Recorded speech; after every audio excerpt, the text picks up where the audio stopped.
Okay, my apologies. My apologies for that. I am sorry that I was running behind.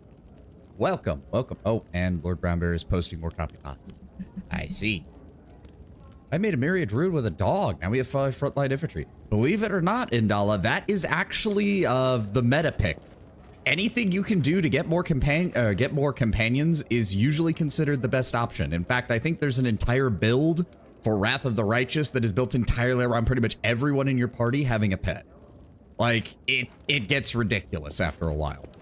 It's all part of the way action economy works in D&D 3.5 and Pathfinder 1st Edition games, where just having more people on the field can often be more worthwhile than having a handful of really powerful people. But welcome, welcome again. Sorry for the delay. Sorry for the delay. I had to do some checks on some stuff, and the game did not want to start up. So, you know, a nice combination of things to slow down my day. But I did have to check something. Again, I will be open and transparent with you. We're about to do a very important event for the Nyrissa storyline, as far as romancing her.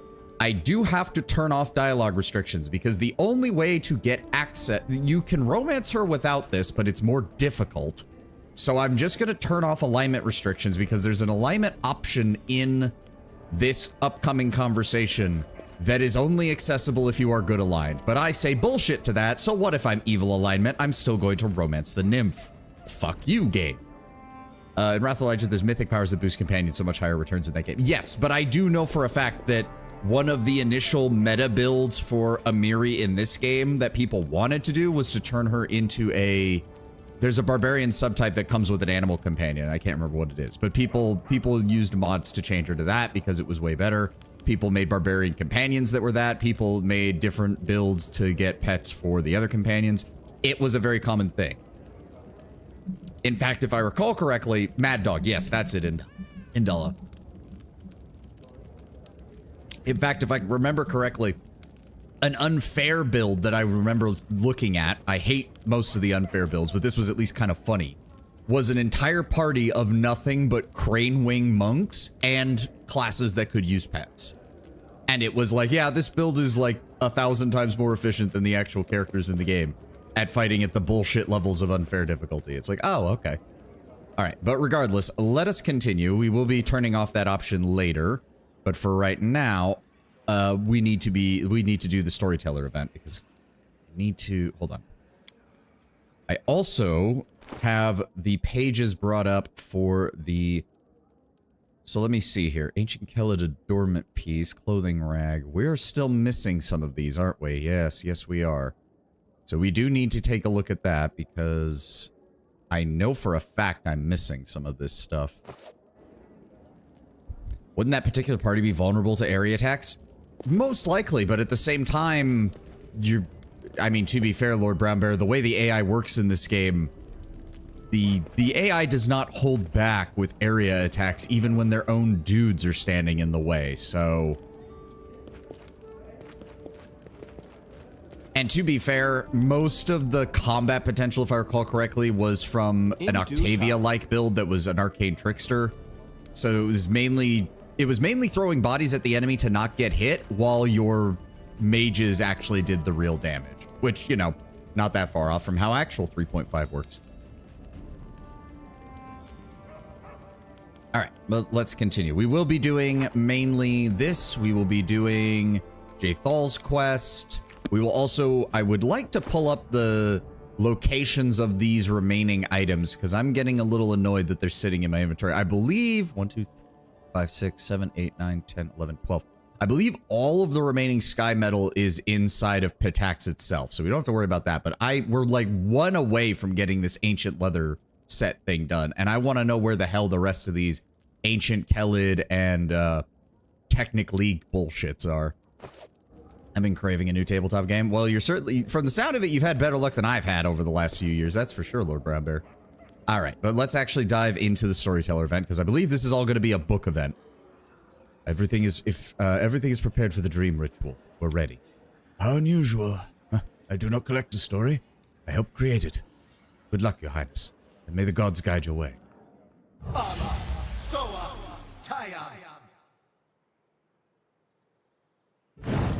Luck would imply I've been enjoying those games. Oh, that's not a good thing. I mean, from the stories you've told me, it seemed like you were having a fun time, but... Oh, wow. It worked. We did it.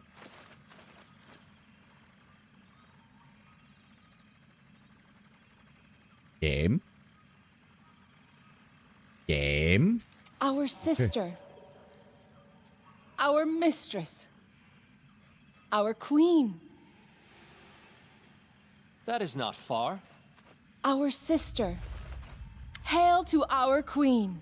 Stop calling me that. In the darkest hours and the brightest days, you simply called me sister. I need no other title. Your songs and laughter accompanied me in my happiest moments. I would rather not shift them to honorifics. The time of my triumph is nigh, sisters. I want to share it with you as I have always shared my secrets, my sorrows, and my joys.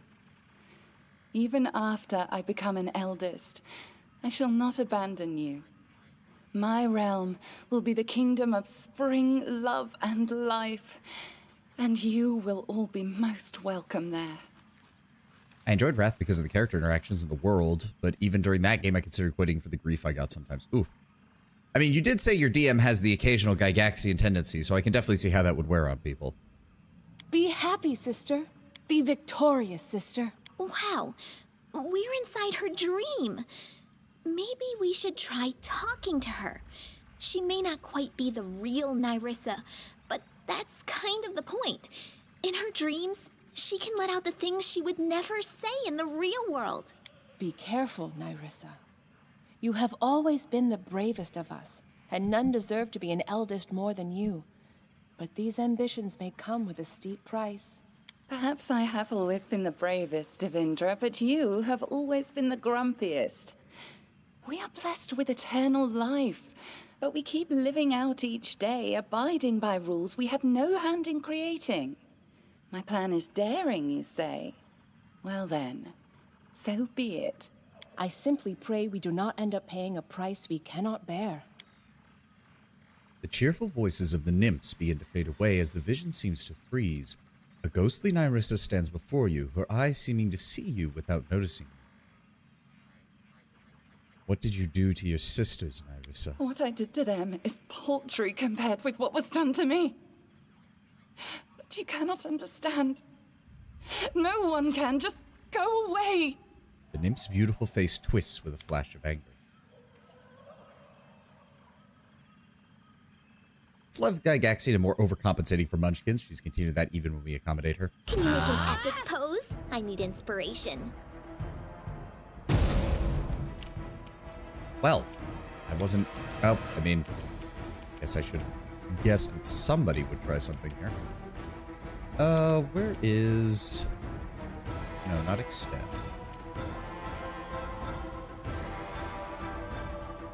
I thought I had a quicken. Oh, but it's only up to 3rd level. That's the problem. Okay, fair enough. This should do it. Oh. Oh, they're a lot weaker. You're a lot weaker than I thought you were.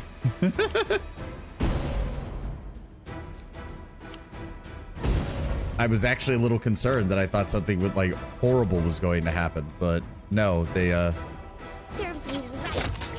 Okay, yeah, no, they die from a single hit. Okay. A calculated risk. We should be careful. Dreams are already full of monsters, and I dread to think what we might find in Narissa's head. Game. Game. Oh.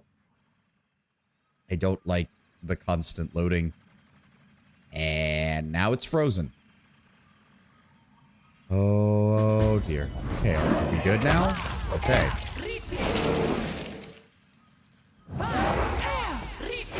As it should be. I cannot lose.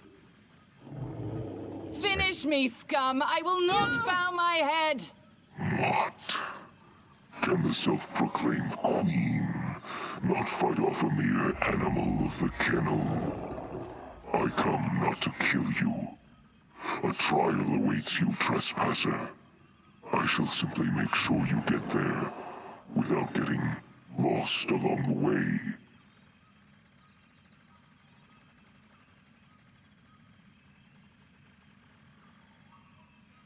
Oh.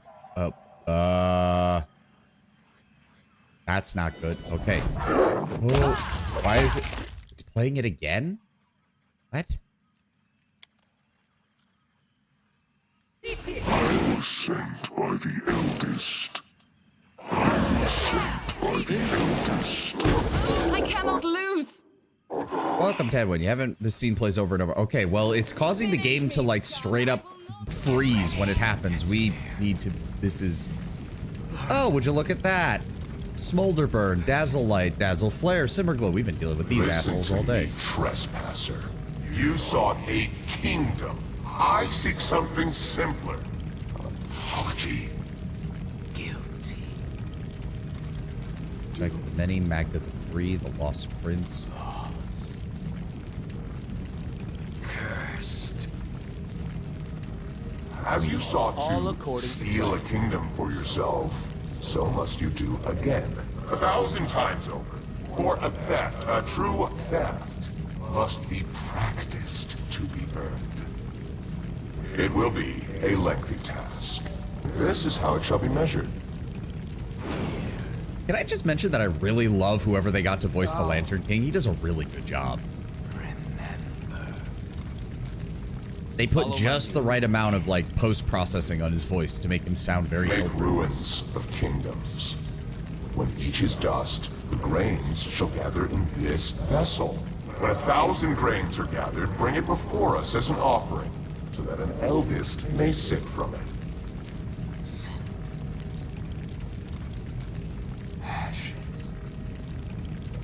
Yeah, Jabberwock and the Jub Jub Bird, both first word. Yeah, if I recall correctly, one of the leading things with both Pathfinder and D&D's Fae is like Trespass shall be the forgiven. more fairy tale the creature so many is, the nations. more powerful it is. An impossible task? How? Let your unrequited love guide you. Guided you to your first kingdom, so it shall again. Getting some lag now. Why am I getting lag Seek it, again? hunt for it, lust for it. Let the emptiness Why are you doing this inside to you me, become Bieber? your deadliest weapon. It is not an impossible task. After all, what use is an apology that cannot ever be given? Also, Jabberwockies are CR23. Oh dear. Is the game having problems with all the fire effects on the Lantern King? Is that what's causing this? I think that's what's causing that. Get scared. Okay, can we go past him now? Oh, that's not where we were. Listen That to is not me, far. trespasser. You So that just sought a replays. kingdom. I seek something Where- simpler. Apology. Can't talk to anybody. Oh, there we go. Cursed. Cursed. Cursed. Did I truly deserve all this?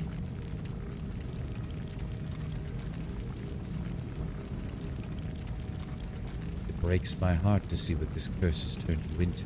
So many wish to judge me. As someone who cannot comprehend the burden of the curse, you assume far too much.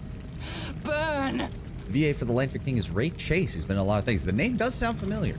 And then our leader charged Oh, God forward. damn Hey, wait for me. Turn that off. Trope, in case you missed my Lord Board, but under sister. No, I saw it. I do remember you mentioning the Broken Soul thing before. The only thing you hadn't mentioned was the whole until their souls and bodies become a torment for a nexus for torment. It requires a supernatural endurance as a necessity for this to occur, and immortality at the bare minimum. This will hurt.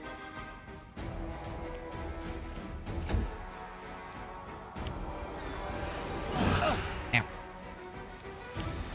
I mean, at least it's not actual damage. You deserved it.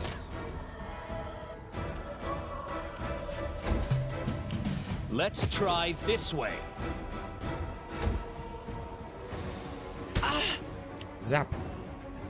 Basically, they have Torment Aura and their Screams of Fickle ability drain. Any last wishes?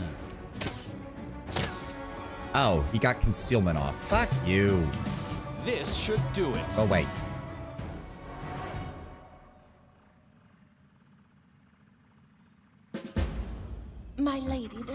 nothing we can do. The powers of those who've hidden the Briar exceed our own in many ways. Why search for that which has ruined me? He said, let your unrequited love guide you to the doomed kingdoms. No, I will not search any longer, but I must find it. Come now, start searching. It must be here in the Stolen Lands. Thousands of years searching. I actually don't think I read what caused the condition in the tabletop version of the game, but I do know that they're not functional, faceless sisters. They're helpless wretches who can do naught but wallow in their agony. Ah. Which also explains why they're basically... part of me. What are you now? They basically have to follow her orders. It's not just a case of her being their former queen. It's also just a straight up case of not being able to resist anything that she says. I told them to stop. Broken off. It cannot be reattached. How could I be so foolish? Why do I need this? Do you see now? Do you see? They ripped my heart out and threw it into your world. And something else was torn out with it. He's Noctis in FF15, Brother Nier in Nier Replicant, Roy in Super Smash Bros. Ultimate. He's the male barbarian voice in Diablo 4. He was in Tyranny with no specific voice. He's the voice of Sire Denatrius in the Shadowlands. Oh. She has two voices. Yes, she does. She's got the voice that she uses when she's being more of her old self, and then she's got the more vindictive voice that pops up when she's in her current form. Your kindness? Your soul? No, something deeper. Brighter, I suppose. I only know the sound of this word, but not its meaning. A burning word. A stupid word. Love. This, I believe, is the dialogue option we were looking for, basically. Nyrissa is voiced by Amelia Tyler. Again, I'm horrible with voice actor names. You're going to have to give me a role she's been in, because I don't recognize the name. It took me way too long to even realize who Matt Mercer was, because I just like, oh yeah, I recognize that person's voice. I don't know who it is, but I recognize it. I play Lawful Evil. Feels like a murder hobo campaign for me. I am playing mostly Lawful Evil, but I also like... I want the Nyrissa romance, so we kind of had to turn on the options. He's the narrator in BG3. Oh, good choice, Larian. Good choice. But yes, Indala, I am playing mostly Lawful Evil. And when do I? Oh, I think Tenwin, you shouldn't have told me these things. I think I might be a little parasocial. She does very good work. Very good work. You have the type. What can I say? Look, there's a difference, Tenwin, between monster girls and monster women. Monster girls can be just cute, but monster women, if you're not simultaneously afraid that she's gonna kill you and think that she's one of the sexiest things you've seen, then I don't know what to tell you. That's not a proper monster woman. Just have to say your trial with those Galarian Buddhist types, you access to good... We'll just say that your trial with those Galarian Buddhist types gave you access to good inclinations. Well, part of it, Lord Brember, again, is just that I don't think Alcat did a very good job writing evil in this game. Lady Demetress peeking into the room. Lady Demetress I liked, but I didn't actually play Resident Evil 8. I just watched people play it. And I got to admit, some of those were hilarious. I highly recommend Bricky's Let's Play of Resident Evil 8, because when he realizes towards the end what Ethan Winters is, he loses it because it's too goddamn funny. My chaotic good, Wrath of the Righteous Gnome Alchemist had one major addiction: evil pussy. Fly swatter mod. Oh dear. So, but still, even when we do this, I like to, so as I was saying, Adela, I like to reimagine a dialogue option for, if I'm playing more of a Lawful Evil and I see something that is a different alignment option, I try to reskin it, so to speak, to see something that would fit more. So I don't believe the soul can be irreparably damaged. Perhaps not all is lost for you after all. A more evil / lawful evil alignment character would be more along the lines of, so what if your soul is damaged? I do not care for such a thing. Things are not lost so long as you endure, so long as you continue. You think that you need redemption, but instead all you need to do is prove them wrong. Show them that you have become better. Show them that you are better and win a victory over your enemies. And I would be willing to help you with that. Your words resound with an unexpectedly loud echo, seemingly influenced on the surrounding world begins to shift. Oh, he did several times. He ended the game as one of Nocticula's consorts. I suppose pity sex is still sex. Ooh. Markiplier's playthrough of Resident Evil Village was so funny, he just respects the power. As I said, I was more invested in the whole Ethan Winters is a dumbass. But he's also, like, the most capable protagonist we've had in Resident Evil in a while. Because he, despite being a dumbass, he actually gets things done. All you want, but you put respect on Kai Valor's name. He's a fungus dumbass. Yes, yes. That scene. Okay, so since you brought it up, Ted, with that scene when I was watching Bricky's Let's Play and Bricky realized what was going on, it's like, that's how he's able to take this much damage? He has an 11 in endurance and he's a fucking mold person. Leon versus Ethan, who wins? Ethan lasts longer. Leon does more damage, but Ethan can't die. In the eerie silence following the king's last words, we heard a strange melodic chime. The world around us began melting into a colorful whirlwind. The insidious nymph, Nyrissa, was gone.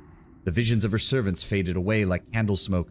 I instantly realized what was happening. We were being drawn into the deepest level of the dream. In places like these, secret memories and desires could be hidden. Something not even known to their owner. What incredible luck to have made it here, but what would we be able to return? Places Mr. X with Ethan Winters. We found ourselves in a flat area among glistening pale green rocks. The areas of lush vegetation spotting the rocks were easily recognizable as the flowers of the first world. Beneath the cliffs, a forest of white trees with sky blue leaves could be seen. In the distance, the sharp spires of an ornate castle reached into colorful clouds. As we watched, the castle trembled and slowly began to move. It was built upon the back of a huge, enormously huge, three-eyed elephant with branching tusks. I turned and realized that we had also changed our shapes, obeying the laws of the dream. Our king had transformed into a magnificent and powerful dragon. Fuck you, it gave us the option, we're taking it.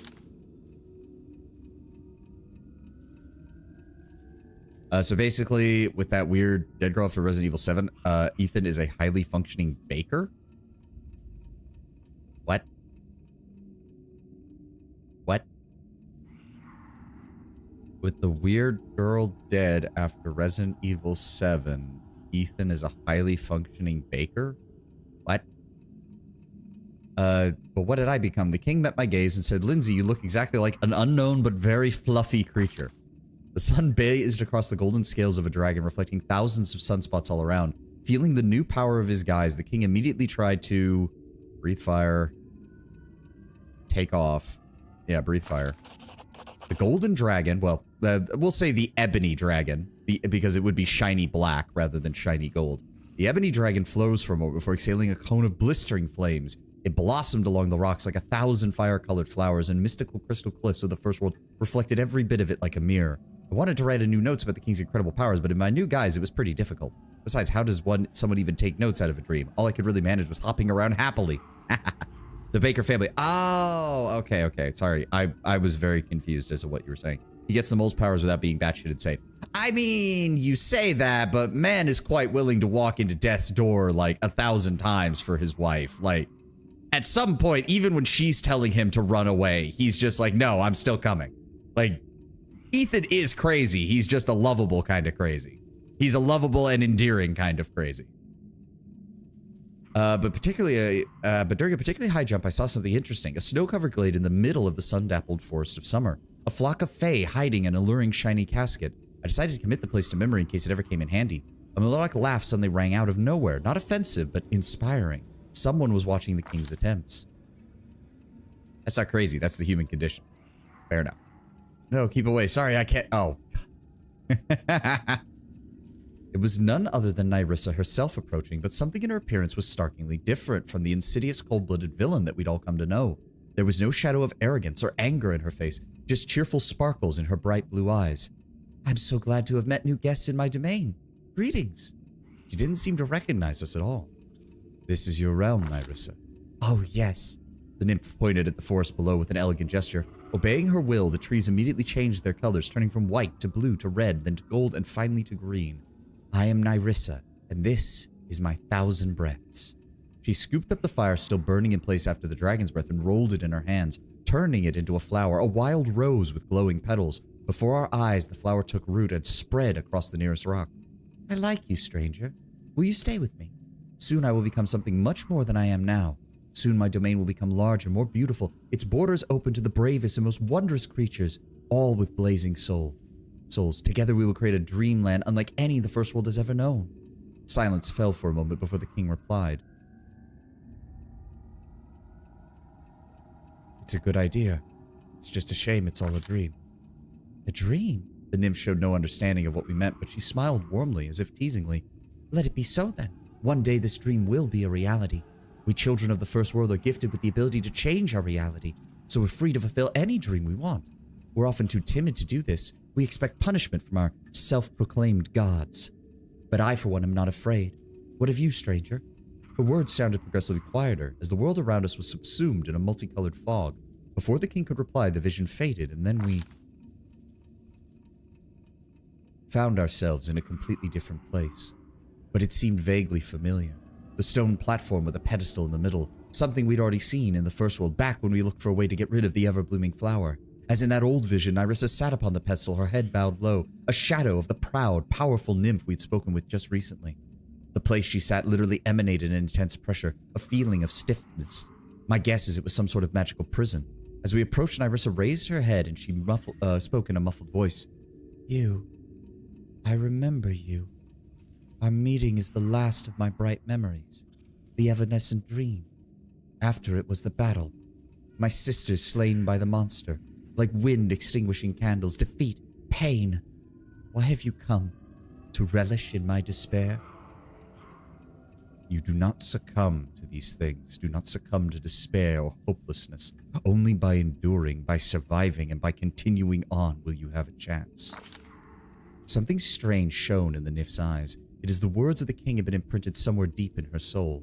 With these final words, the vision faded, taking us back to where we had entered this crazy world of melting dreams.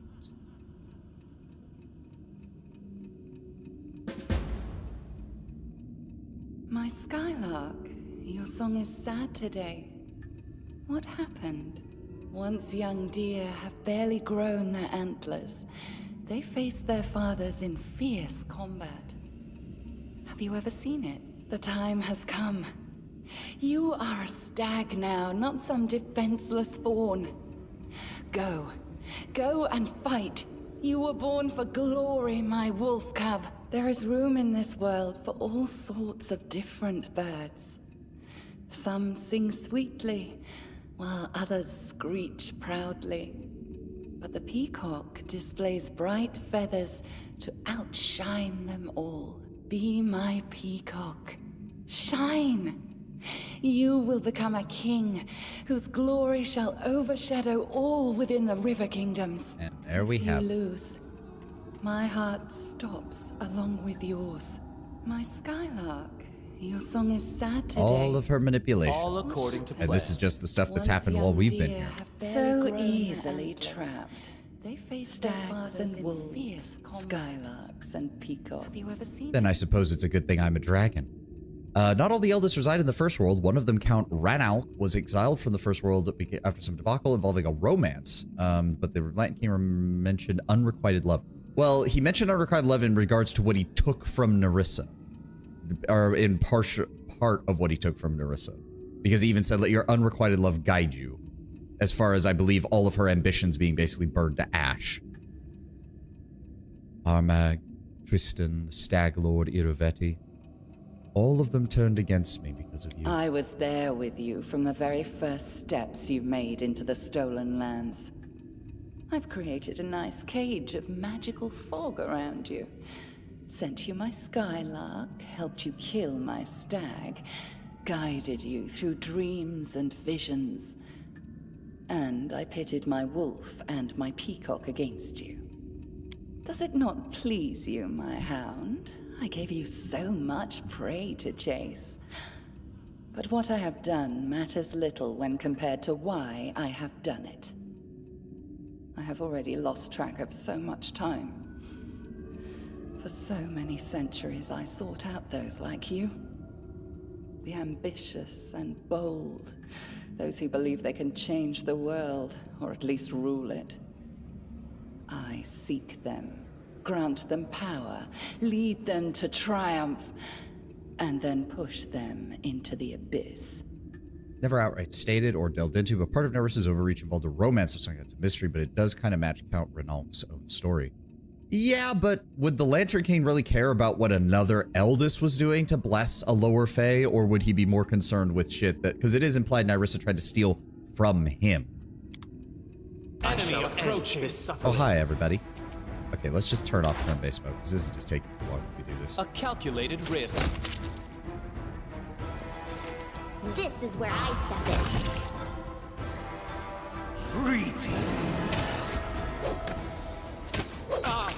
Oh, they can actually hit us. This will hurt.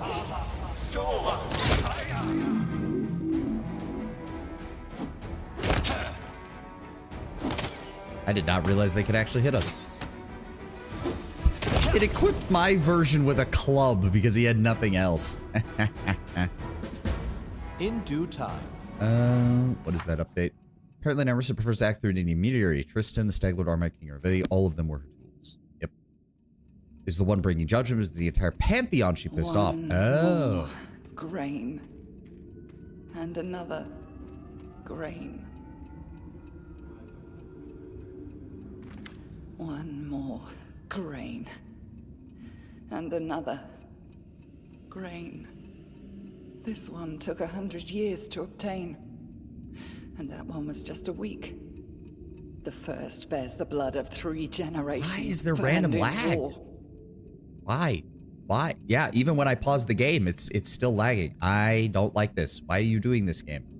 Did VSync turn off? Because the last time this happened was when VSync was off. But no, VSync is on.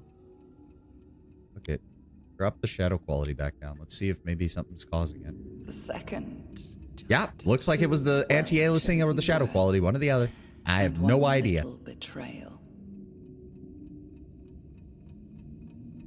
It's possible she was the one who got Count Renault got exiled, but I'm guessing it's very intentionally not stated outright to leave some room for mystery, sort of like the Terminus Decree. Players at GW. Yeah, it's amazing. Sometimes things should just be left alone for speculation. This will never end. Never. Do you see this cup? It has a name, you know. The Apology.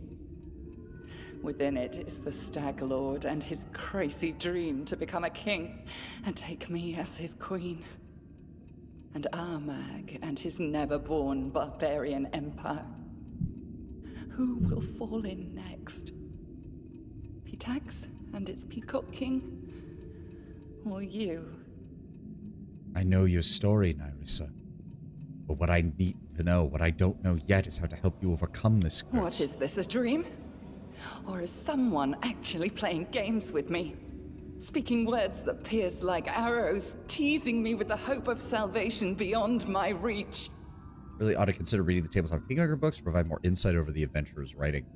To be fair, though, if I recall correctly, Nyrissa's, involvement is so heavily covered up in the tabletop version that they had to completely rewrite a lot of her stuff for the computer version because it was very blatant how little details the writers had on Nyrissa going into the adventure path. Like, they straight up just kind of forgot she, or didn't even know she existed for the first 3/4 of it. I have had strange dreams recently. Of times before the curse. And a meeting that never occurred. So, this is a dream. But you have entered it from reality. Exquisite. Very reminiscent of the methods I typically use. For 1,000 years, none have come so close to me. And I assure you, none ever will again. Nyrissa, the real Nyrissa, conscious rather than dreaming, is looking at you with a curiosity and approval. But you... I like you more and more, my hound. Perhaps I have no need of that stupid peacock anymore. I could let you tear him apart if you wish.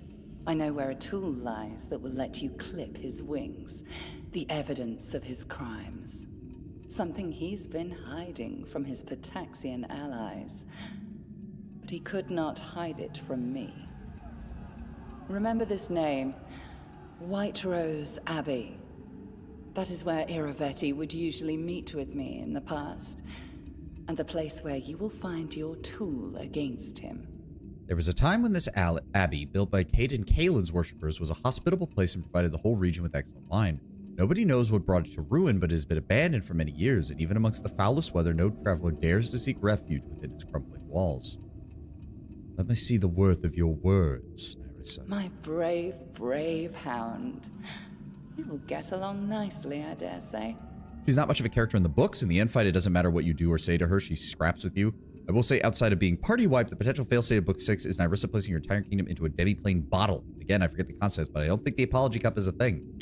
Yeah, again, it seems more like they had to actually come up with a rationale for her to be what she is.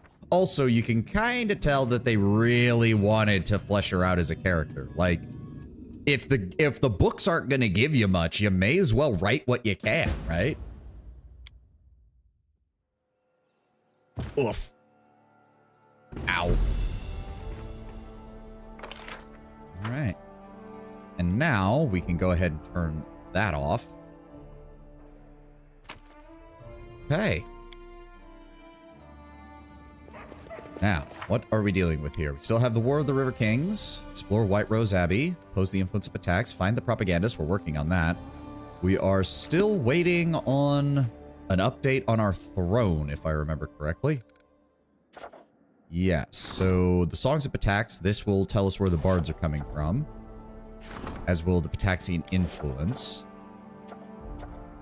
Somebody should be working on the... Or no, wait, did we already get the event telling us...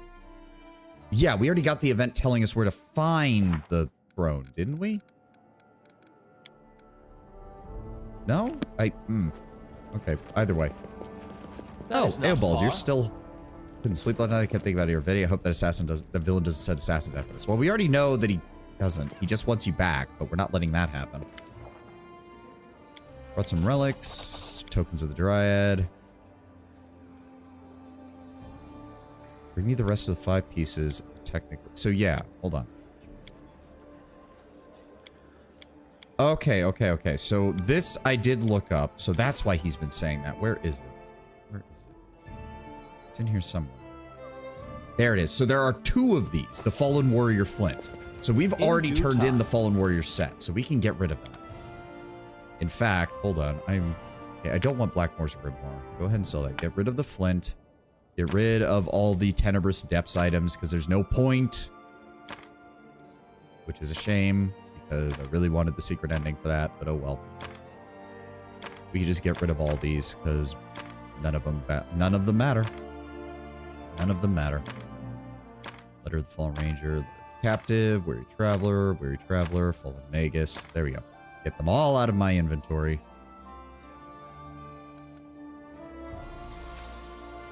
There we go. Okay. So now, let me see here. We have the Kellid Sword Shard, the Kellid Adornment Piece, the Clothing Rag, and the Rope Fragment. So hold on. What are we missing then? That means there's only one missing. I'm going to go pull up the wiki page for this. Let me see here. We have the Rope Fragment. That is from the Desiccated Cairn. Okay.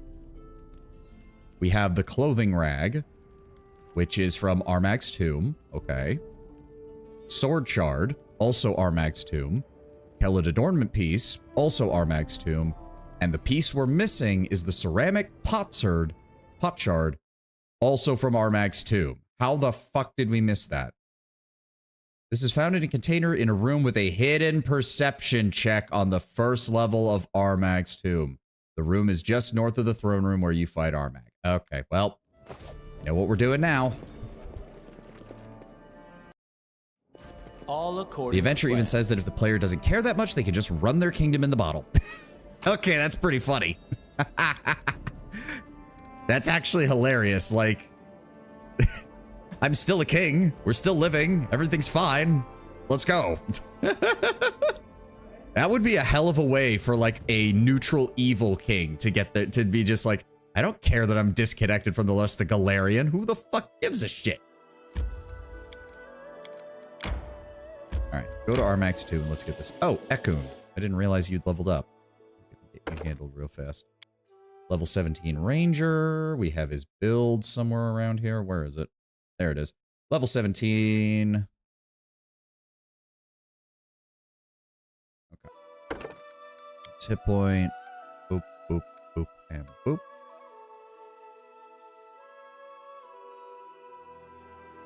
Yep, he's at a 44 in perception now. Very nice. Pretty much no way to fail most of these perception checks now. And what do they suggest? Feats persuasion. Wait, what? No, there's no, that has to be a typo. There's no way. Persuasion. Why would they want persuasion? All that does is give him points in persuasion. That doesn't matter. Is there something else that was with a P that's supposed to make that? Single target does not gain any armor or natural armor bonuses. That's all right. I'm assuming they meant persuasive, but that doesn't help. Ooh, what does this do? While wielding a ranged weapon with which you have weapon focus, you can threaten squares within 5 feet of you. You can make attacks of opportunity with a ranged weapon. Oh! You do not provoke attacks of opportunity when making a ranged weapon as attack of opportunity. Okay. That really doesn't fit how he works. When an ally who also has this feat makes a ranged attack and hits an opponent within 30 feet of you, you spend a swift action to make a single ranged attack against the opponent. So that basically only works if you have 2 archers in the party.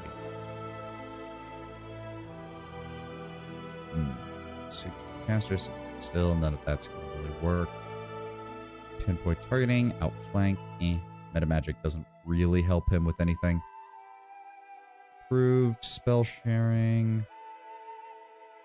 Improved initiative. Improved initiative might not be the worst.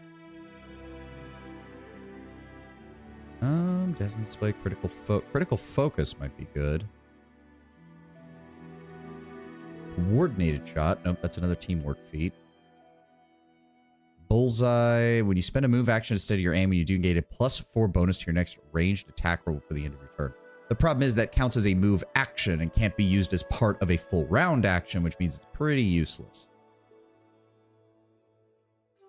When you make a full attack, each consecutive hit against the same opponent deals extra damage equal to the number of previous consecutive hits you've made against the opponent this turn. This damage is multiplied on a critical hit. No. Let's give him blind fight. Let's keep working on counteracting blur and all of that other bullshit. I think that's a good idea. In the Alkai game, persuasive gives a bonus to perception. What? Oh, well, I missed that. Okay, I missed your message entirely. How? What? Why? Some meaning for the story, moment-to-moment gameplay, and/or vibe. Wait, what? Oh, just in general, can we agree that an OST for a game is better if it means something? I'm just asking because TGA's on Twitter is asking to get some traction, not announced the nominees yet. People are discussing who should be nominated and when. And some people insist that Mario Kart should win for best soundtrack because it has like 200+ songs. The issue, of course, is that the songs for a racing game, where the songs are just there to sound good. I mean, I wouldn't necessarily go that far. There are some racing games that have very good track selection because they're meant to, the people who design the algorithm, not algorithms, is probably the wrong word, but there are games that have background running processes where the game will adjust the track depending on what's going on screen. Those kind of games, like the old Burnout games, I think had stuff like that. Hell, even strategy games used to do that. Command and Conquer and Total Annihilation would shift their tracks mid-game in order to better fit what was going on. Like, if you suddenly transition from your whole army just sitting around to telling them to move into the enemy base and attack, the track would actually switch mid-fight or whatever. I see. There it is. Also, Lindsay's in the party. I completely missed that. So this... Oh, took a great deal of trophies to his rest. Now they are yours by the right. How did we miss all of this? You can thank me now. The Protector's Robe, +5 dodge bonus to AC and +1 bonus to unarmed attack and damage, can only be worn by a monk of lawful good alignment. Oh look, another monk item that is completely useless to us. There it is, the Ancient Kelid Pot Shard. That is not far. Alright, and a longsword +3.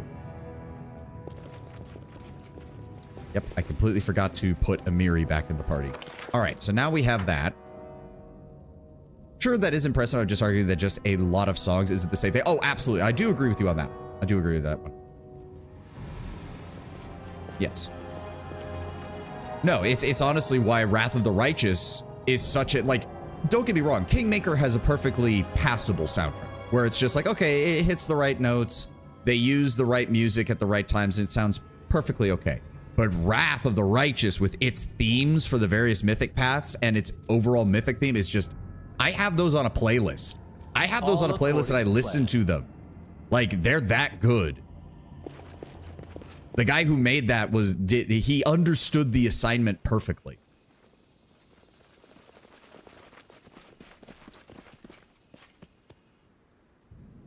The legend mythic path. I was about to say the legendary path. The legend mythic path especially just has a perfect theme for it. As far as feeling like, yes, this is a mortal being, but he's about to go challenge the gods.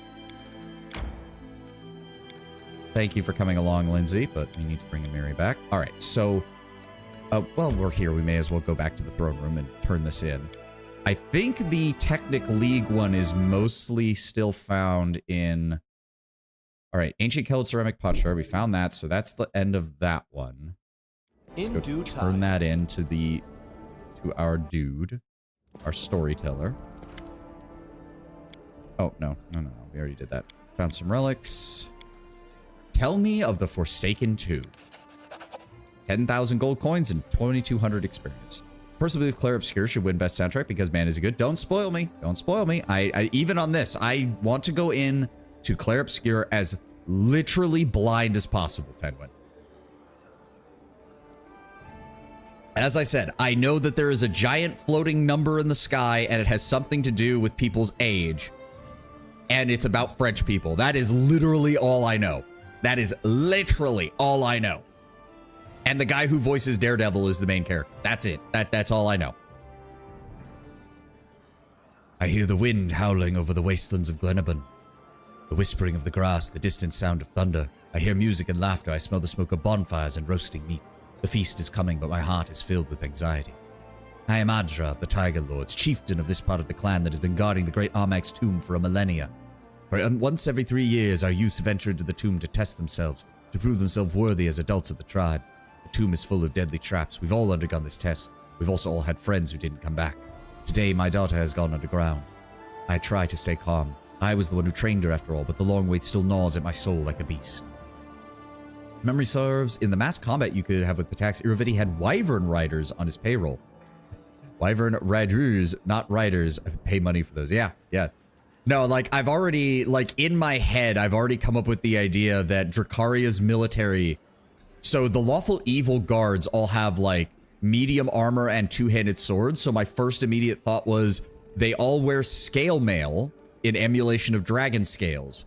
And each group of military has a different colored sash or a different colored, like, armor that corresponds to either a chromatic or a metallic dragon. And I like the idea of that. It sounds stupid to have, like, that much color on your armor. Or on metal armor, I should say. But I love it, and I want it. And that's how I imagine the soldiers of Dracaria. Are the young tribe members supposed to make it to Armag's burial chamber? Not at all. Only a handful of people have ever managed to go that far throughout the ages. Completing the initiation requires only making it to the stairway to the second floor. Of course, what warrior does not crave extra glory? There are always daredevils who risk their lives to make it further. I was one myself and paid a price for it. Not entirely true. I made it back from the tomb alive and well. It was some of my peers who paid the price, but my relentless courage had never made it back. Tell me more about your clan. We are the Tiger Lords, the strongest tribe of Numeria. We've feared everywhere, from the hold of Belkson to the hills of Nomen. My clan has a special honor, for we are the guardians of the great Armag's tomb. It's a unique, glorious mission. What's wrong? You sound unhappy. Good observation. This lofty mission has turned our clan into honorable outcasts. We try to avoid as much contact with the outside world, even our own kin. We spent centuries roaming around the tomb, guarding the secret of its location. Only once every 3 years do we send our youths down there, and every time, at least some of them are maimed or killed. For what? How much longer do the living need to serve an old dead man? Of course, I would never say any of this where my tribesmen could hear it. That's the sort of thoughts are treasonous. But if I could free my clan of this honorable slavery, I would do so without a moment's hesitation. So to the mass combat part of Wrath, I had thoughts of statting out what a typical soldier in my character's army would be. DM wasn't very generous in customizing armies, though. Oh, that's a shame. Like, even if they don't want to customize stats, they should at least let you customize, like, the cosmetics of it so that the theater of your mind's eye can imagine the army the way you want it to be seen. Torchlight flickers in the dark doorway. They're alive. They've returned. Only through great effort do I maintain my calm exterior, as a decent chieftain should. But as they come into the light, oh, Gorham. Without further thought of dignity, I rush towards them, the wounded, the exhausted. They carry 3 of their fellows on their shoulders. My daughter is among those being carried. She's alive, thank the good gods. She's alive, and I cannot hold back my tears as I see her weak smile, twisted with pain. But her right arm, it is like a burnt branch, black and charred. My daughter will never be able to wield a sword with it again. 2 of her friends will never again open their eyes. It is a rarity that the rite of initiation doesn't turn the great feast into someone's funerary feast. The damned tomb is slowly devouring our children. No, it's devouring our whole clan. My daughter says she wanted to reach the burial chamber, to speak with Zorik, but she failed the test of pain. I wonder what I would say to that spirit were I to reach him. Shout in his face the names of all those who never left this tomb? Maybe. Perhaps beg him to release our clan from their eternal guard, but no. No, I fear I wouldn't have anything to say to him at all. Can't your tribe's clerics heal her arm? Back in Numeria, there may be clerics powerful enough, but not here. I could send an emissary to request the aid of a healer powerful enough to help her, but they will most likely refuse. We're supposed to make as little contact with the outside world as we can, and the secret of the tomb's location is greater than all of us. An alchemist Baron King having troops wearing gas masks and lobbing gas bombs? Yeah, no, you could make some, like, an alchemist king who has an elite cadre of bombardiers, like low-level bombardiers who specialize entirely on breaking enemy formations through chemical explosives.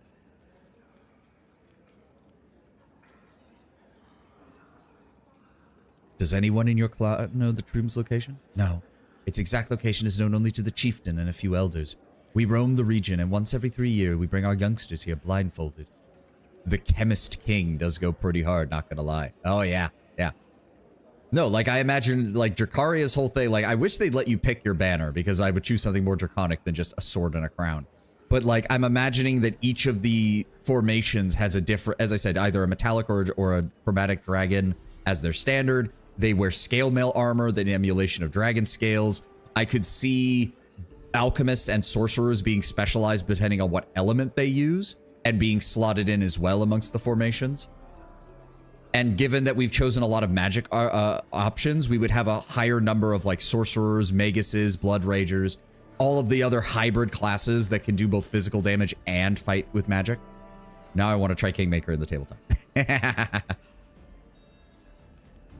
Please continue. The scouts bring alarming news. The Taldan army is headed this way from the south. They've already passed Kionan and are advancing towards Numeria. Our brothers and sisters from across the region are gathering to fight. All of them are nervous. Only I seem to feel any relief. In his inexplicable mercy, Gorham has sent us a war. No one would blame us if, to aid our motherland, we left our post at the tomb. And then, I will do everything in my power to ensure the secret of its location is lost forever. I stare at the Numerian emissary. He's young enough I could be his mother. He's brought orders from the Tiger Lord Chieftain. Our clan is to stay here and guard the tomb. I already know what I must do. For the first time in decades, my fingers tremble. My dagger pierces his heart. I see confusion in his eyes as they cloud over. Forgive me, boy.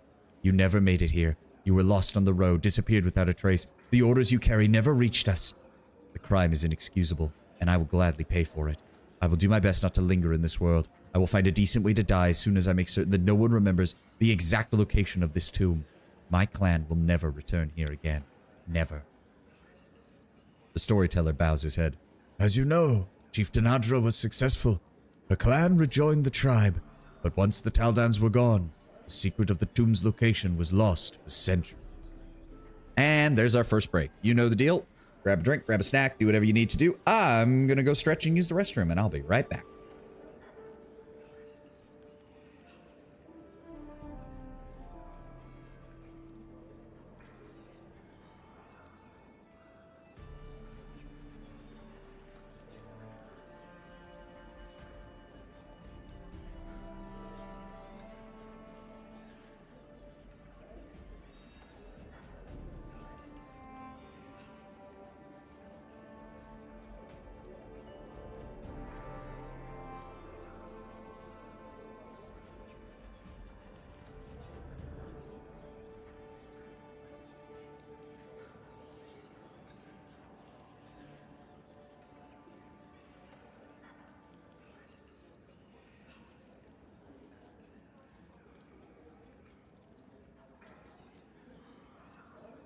Armagus was the only one who managed to gather enough BP to make his own private party of magi. Since he never wore a shirt, a running joke was that the higher rank you were, the less of a shirt you wore. I mean, I don't know. Like, again, I liked the themed army. If you're going to do fantasy, themed armies is such a cool idea, especially given the character classes and everything that are in these universes. Like, and we talked about the alchemists, maguses, just like imagine an entire fighting formation of guys who can both sling spells in melee and hit you with a sword. Formations of paladins is like the classic knight look and all that stuff. I did recruit a group of hirelings from a random encounter. That was fun. That's all. Hey, anytime a random encounter turns into hirelings or like an NPC following the party around, that's always great. That's always great. Hey, Saribot banned a bot. Thank you, Saribot. Why did V-Burger stop working? That was weird. V-Burger just straight up stopped working there for about 2 to 3 seconds. But where was I? But yeah, no, one of my favorite things, the campaign never finished, but Scion, which is a whole, it's from White Wolf, the guys who made World of Darkness, but the whole setting is basically all the polytheistic myths are real, and you basically play the children of the various polytheistic gods, Greek gods, Egyptian gods, Japanese gods, Celtic gods, Indian gods. They went through the whole list, basically. Norse as well. We managed to recruit a Titan spawn at one point, simply because we got really lucky, and it was supposed to be a combat encounter against the Titan spawn and another Titan spawn who were trying to kill a guy that we were getting information from. And my character rolled exceptionally. So, okay, so if you know anything about White Wolf systems, is they had a thing called exploding tens, where when you rolled for a critical hit, you then got to roll, you got the max damage, and then you rolled to attack again. And if you rolled another critical hit, this continued. I got 2 nat 10s in a row, confirmed both of them, did max damage on both, got my third roll, did almost max damage on that. I cut the guy in half with a sword, anime style. And the other Titan spawn, he rolled, it was like, yeah, no, she doesn't have this, she doesn't have the wherewithal for this. Took one look at her partner who got bisected in a single hit and jumped out the window, and that began a street chase of us trying to track her down. Kind of like how I feel about card games. Meta, I don't care. Here's my deck of all insectoid cards, me and Gwent, surprisingly. It worked half decently. You can see why I enjoy the game, but it also sucks when you play a mythic game and the DM bounces every fight to be a challenge, so you never really feel strong. It's kind of lame. That is something I'm worried a little bit about in Wrath, because I have heard that I think it's in late Act 3, early Act 4, is when you kind of hit the hump of the game's difficulty where, oh yeah, all these random demons, they all have mythic abilities too. Why? We don't have to explain shit. But it does, like, we had the same thing with portions of the Season of Bloom and before that in this game where the builds don't feel like they're quite online yet, but all the enemies feel like they are. You always have that little hump in most CRPGs. Oh, they very much do explain why? Well, don't tell me, because I don't know. Remember, I did not get very far past Dresden in that game. How did the war with the Taldans end? It ended with nothing. The Taldans did not come to conquer. They came to explore and make maps. The Second Army of Exploration traveled through the River Kingdoms, walked around Lake Encarthan, reached the hold of Belskin, and then returned home. But at its start, the expedition appeared to be a threat, and the Numerians made preparations to fight. What happened to Adra's daughter? The Numerian clerics were able to heal her arm. She traveled far, cloaking herself in glory across many battles spanning from the holds of Belskin to the hills of Nomen, before dying with honor, fighting against the Cyclopses. Thank you for the story, storyteller. There we go. All right, that's another one down. So we have 3 of the Technic League items. Yes, the remaining 2 are in Patak, so we can't do anything about that. Now, here's the question. Okay, so I've got the rune-covered ancient leather scraps up. There are supposed to be, how many? 1, 2, 3, 4, 5, 6, 7, 8, 16. We have, sort by type, 2, 4, 6, 8, 10, 11, 12, 13, 14. Okay. So we have the desecrated cairn. That's taken care of. There should be 8 from Armax 2. 1. Oh god, it's not gonna, hold on. Sort by date. There we go. Let's sort by date. So 1 was found in the other world.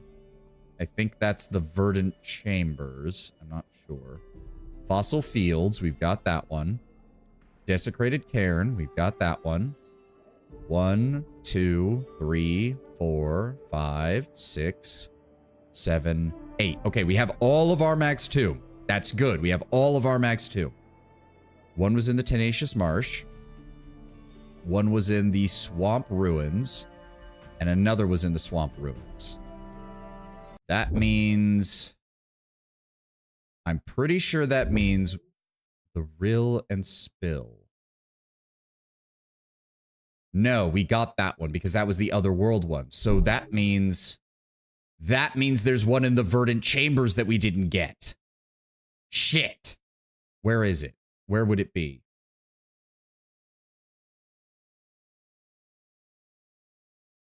Stones, lower ground west, rune-covered ancient leather scrap. Because I don't see one saying that it was found in the Verdant Chambers. No, there isn't. Okay, so that's the only one we're missing. Sweet, let's go handle that.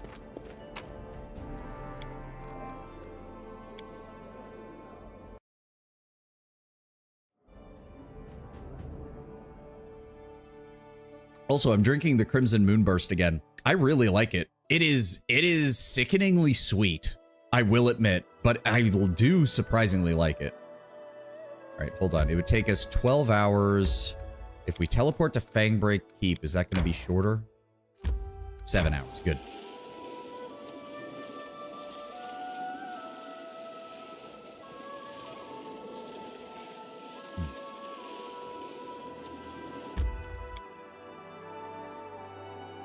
So it's, we must have missed a perception check or we missed something.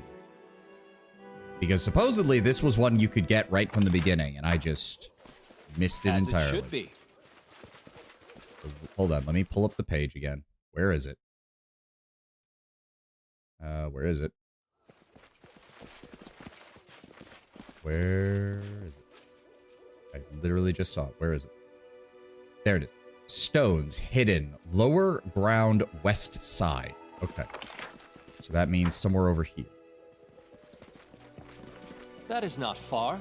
I believe There I found something. Literally in the corner. There we go. Fucking A. Finally. Now we can get these things out of our inventory. Wait. I thought I... Wait. How many do we have?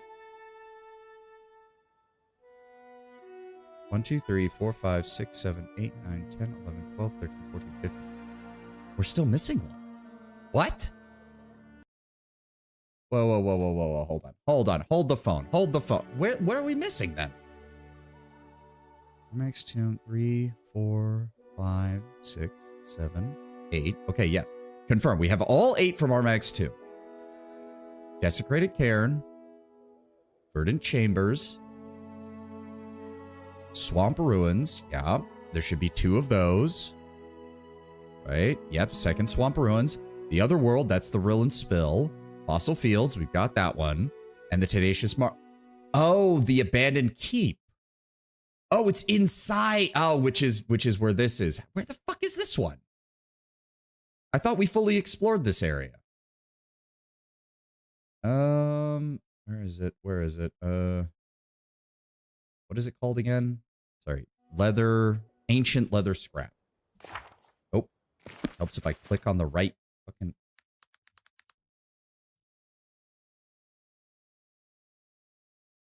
Okay, it's a chest in the... Oh, did I forget to get that one? I might have forgotten to get... I think there was a lock chest in here that I didn't get. Because fucking Jubilo screwed up the lock again. That's why. I bet you anything it's even going to show up on the map that we didn't get it. I'm going to feel really dumb.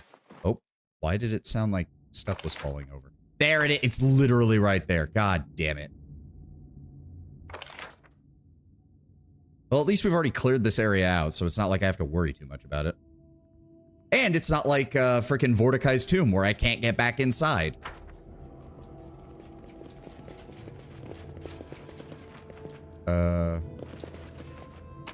There it is. It's literally just sitting there. Follow my lead. Somehow I did not see it. Okay, we have all 16 pieces now. Let's get back to our capital, turn them in, and we can go over to that Whitehall Abbey next. Perfect. See, that didn't take too long. That didn't take too long. I was just sick and tired of all that stuff sitting in my inventory because I knew we almost had them all. I knew we pretty much had almost all of the storyteller stuff, and I was like, where the fuck are the last of these? All right. Plus, it's also free experience, so like, why would I turn it down? And money. The storyteller is surprisingly stacked with money, given how much he gives you when you find all of this stuff.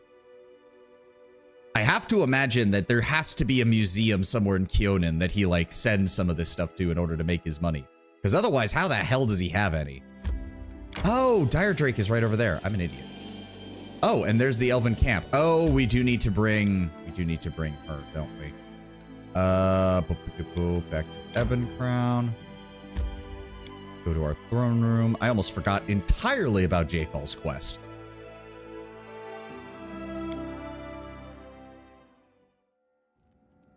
That is not far. Brought some relics, technically. Oh, not that one. Shards of an ancient artifact.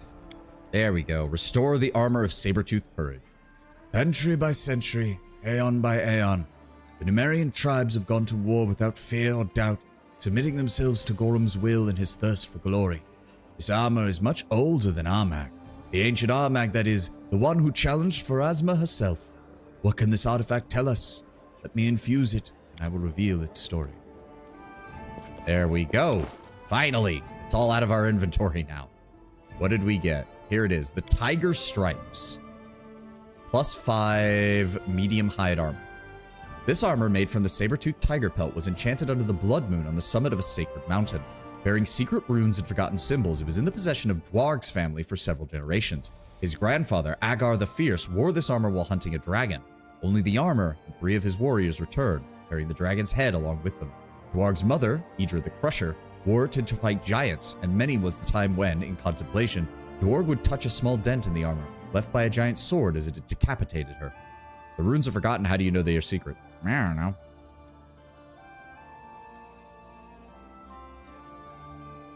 Well, to be fair, it says secret runes and forgotten symbols, so it's very possible that by secret runes, it means that the runes are meant to keep the item secret.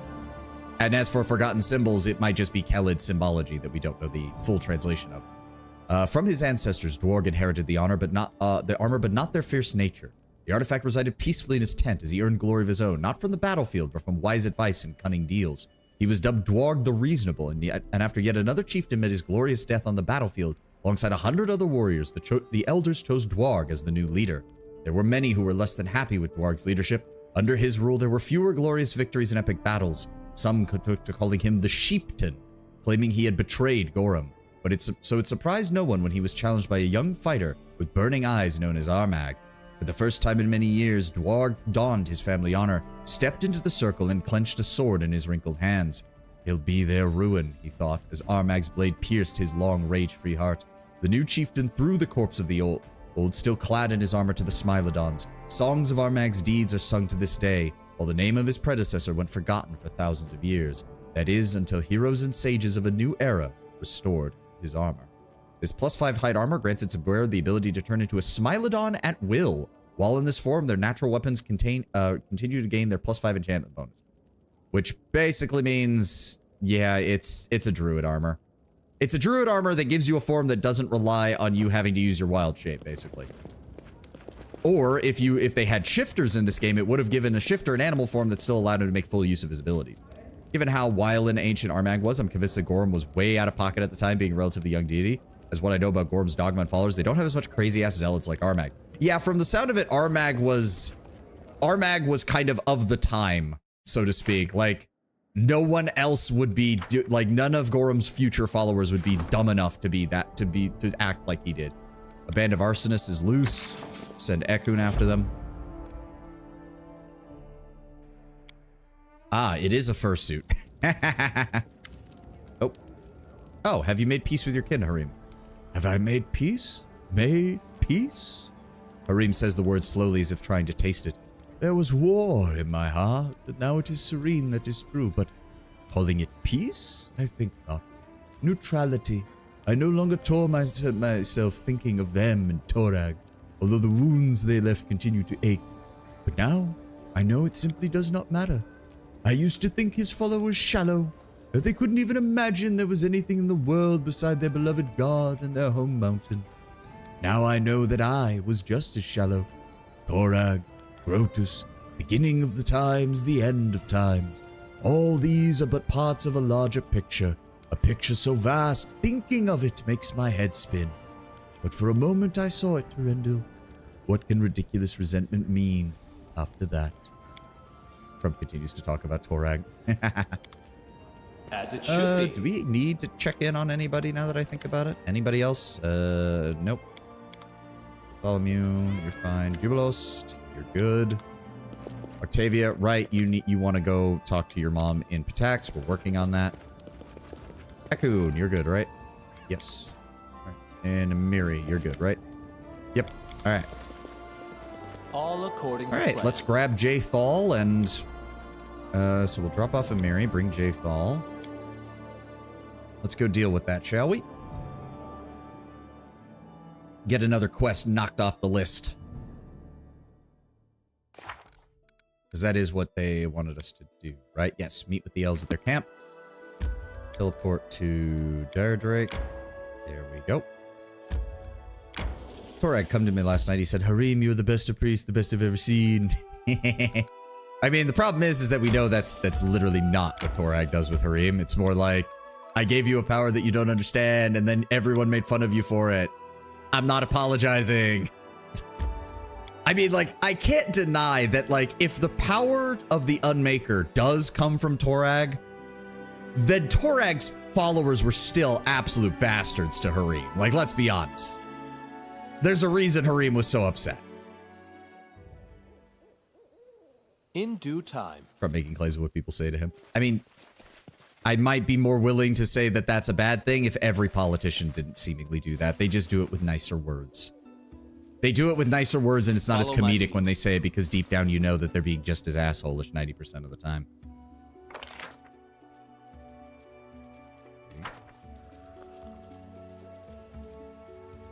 That elf is bald. Why did I... That elf is also bald. Is every male elf here bald? That is not far. Hear from Harim, it's not like he was a pariah. The way he described it definitely seemed like there was a lot of... There was no overt, like, oh, Harim's horrible, but there was a hell of a lot of... He wants to be a priest of Torag, and he can't even make a sword behind his back. All according to plan.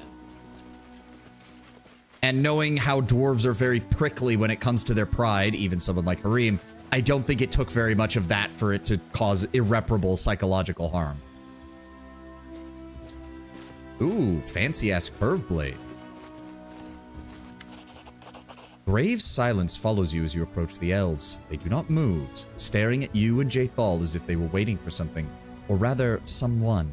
A young, dark-haired elven woman emerges from behind the crowd and greets you with a nod. At the sight of her, something almost imperceptible changes in Jathal's eyes, and it's hard not to notice their incredible similarity.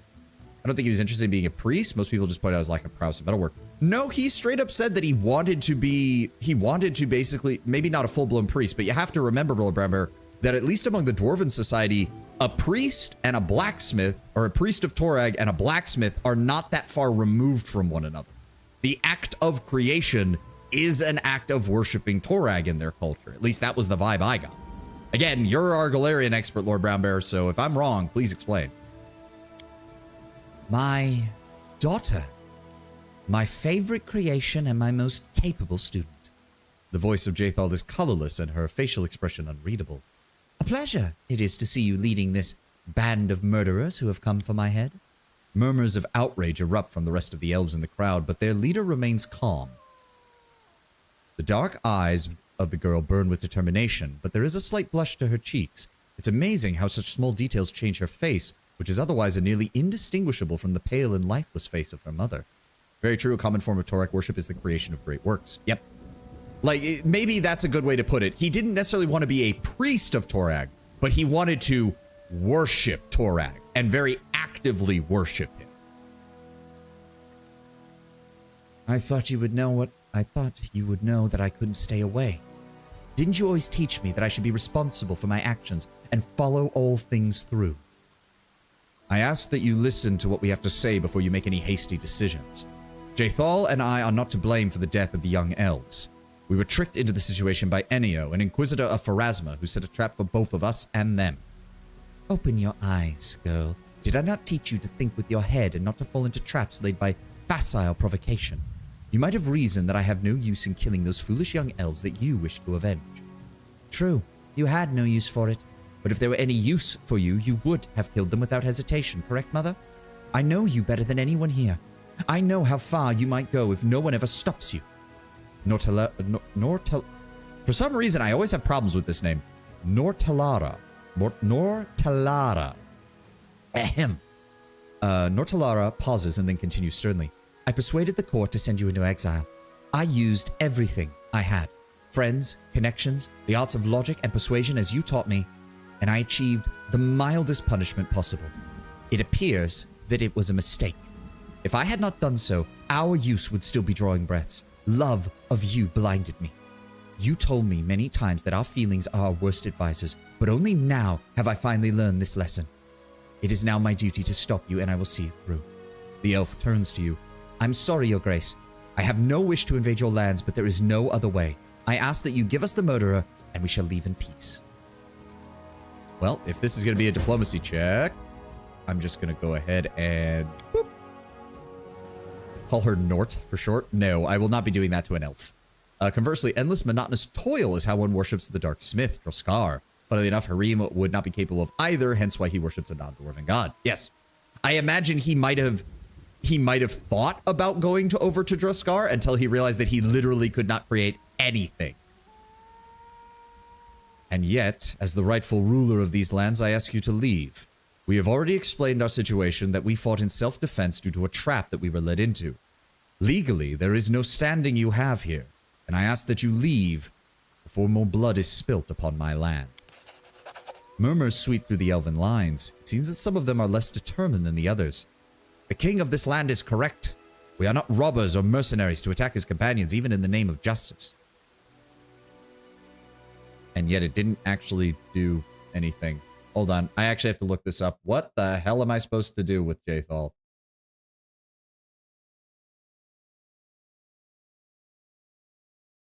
Ah, convince her not to kill her daughter. Okay, so whatever we do, just don't let anyone die, seems to be the answer. I have a fun fact about Droskar for when you get to Wrath. Does it have to do with the dwarf guy who betrays you in Act 1? Because I have a feeling it has to do with the dwarf guy who betrays you in Act 1. Ah.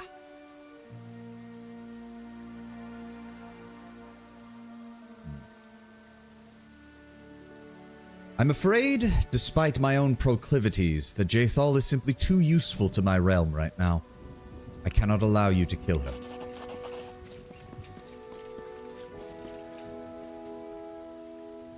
Kinda, it's not a huge spoiler, so I can tell you what. Just hold off on it, Lord Brownbear. We'll get to it when we get to Wrath. Then you leave us no choice, my king. We will be victorious. Well, I certainly hope this doesn't go the way I think it is, but you all are about to have a very bad day.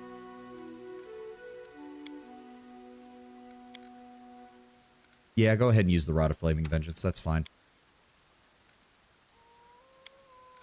Jaethal, yeah, just keep your Elven Blade out. Let's try not to have too many problems. And Ekun, focus on their archer, please.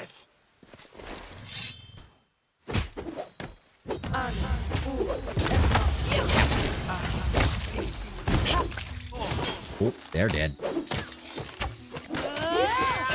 Wow, this guy was surprisingly tanky. We missed a lot of shots on him. Oh, there's more of them. Oh, that's unfortunate. Well, I was really hoping that we would get through this without killing too many people, but apparently the game has decided not to do that. There's more of them, aren't there? Yeah. victory! Let's try this way. Okay, this good. should do it. Okay, no. Ekun, focus on the Nowhere elf to back run. there. Jubilos, give me acid bomb on the bard. Really? We all failed the will save for the slow? Or no, only Akro did. Oh my god. Oh dear lord, these elven bodies are just... I tried to negotiate. At least a couple of them ran away, at least. What use is Jaethal to you? Hey, I don't let my companions go unless there's a very good reason, Tenwin. And this was not good enough. Especially because we were tricked into it. Like, let's be very honest. Like, I know that the option in the dialogue is like, oh, lawful neutral would be to hand her over. It's like, no. We were tricked into that fight. Enio purposely manipulated the situation. And, most importantly, from a lawful perspective, the elves attacked first. We used self-defense. So quite frankly, no, you don't have a legal standing to stand. You don't have a legal leg to stand on as far as taking Jaethal away from me. Sure, I'm just saying you aren't using her at all, really. She's a companion. It counts. Shut up. Also, technically, in Kingmaker 10, when it's very easy to headcanon that even while they're not actively in my party, they are helping me run my country. Not just the advisors, but as people who are in my court in general. I'd like to think that I put Jaethal in charge of most of the legal disputes. Which also means that she gets to annoy the Hell Knights alongside Tristan. Oh, that would be hilarious. I stuck Tristan and Jaethal together to deal with the Hell Knights. That's funny as shit. Tristan does it because, oh god, they're oppressing the common people. Jaethal does it because fuck them. I want to see them get angry for me being able to pull legalese bullshit. Jaethal approaches the fallen Nortalara. God lord. Good cop, bad goth cop. Yes, very. And freezes like a statue. The scene from the elven camp at the Thorn River is repeating itself once more, but now instead of an unknown elven girl, it is her own daughter lying at her feet, and seems quite still alive. I hear you. Jaethal speaks under her breath, and you realize that she is talking neither to her daughter, nor to you, nor to anyone else here. For a moment you are filled with the strange sensation of someone else's presence, someone evil but jubilant, and then the feeling fades, and Jaethal's eyes grow clear. I am ready. She turns to you. The dark eyes of the undead creature glow like the night sky pierced by lightning. Urgathoa has declared her will. The goddess demands a sacrifice, and she is prepared to grant me her blessing. I will be the herald of her will, her perfect follower, the impeccable undead. But she requires blood. Blood and the life of my daughter taken here and now. Nortalara struggles to open her mouth. So you would feed me to your ravenous goddess. It's just what I'd imagined she would want. Do not let her do this, Terendil. Killing her own daughter or taking her body, this is true, genuine evil, and there will be no way back. Not for Jaethal, nor any of us. Here is my expert opinion. The situation looks quite bad, and you must decide carefully here. Interfering with the affairs of the gods is not always a good idea. Lawful evil, remember? Yes, but lawful evil with a very specific set of principles. Mainly, family is part of that lawful evil, and you don't go against family.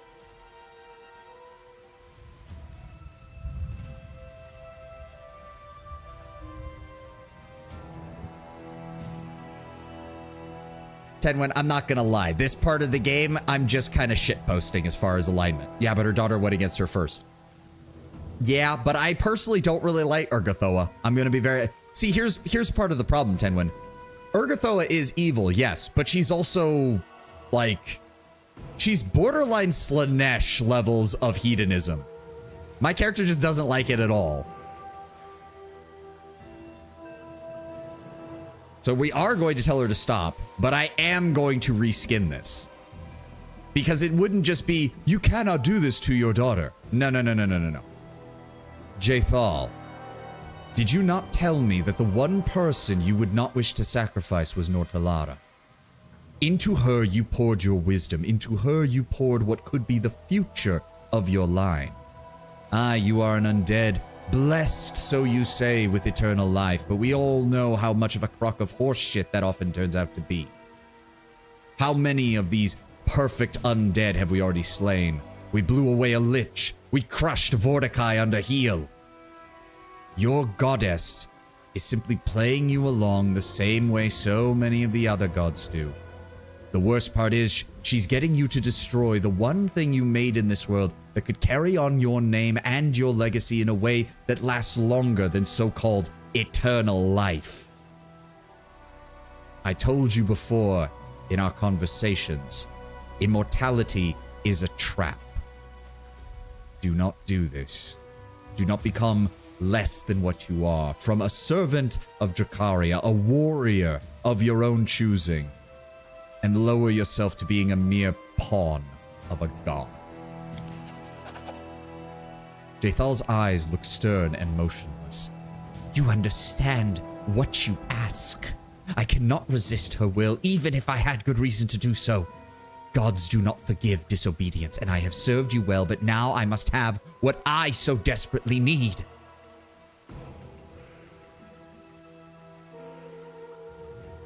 You surely put so much effort into raising your daughter. Were you proud of what she became? Was I wrong? Do you really see that you should be sacrificing all of that now? A barely noticeable shadow of doubt runs through Jathal's dark eyes. I will regret it. I will even feel sad, but I cannot turn back. I cannot turn back. These are the gifts you offer. It's what Urgathoa. Remember the story of Tanaka. You can blame Enio for what happened to her, but in truth it was her faith in Urgathoa that condemned her and offered her no comfort. Despite the fact that he's your enemy. Nope, this is fit. See what I mean? Like, it's a neutral good option to unlock all of this, and then you get these, which are much more nuanced in how they're written, but there's no alignment options anywhere here, which is weird.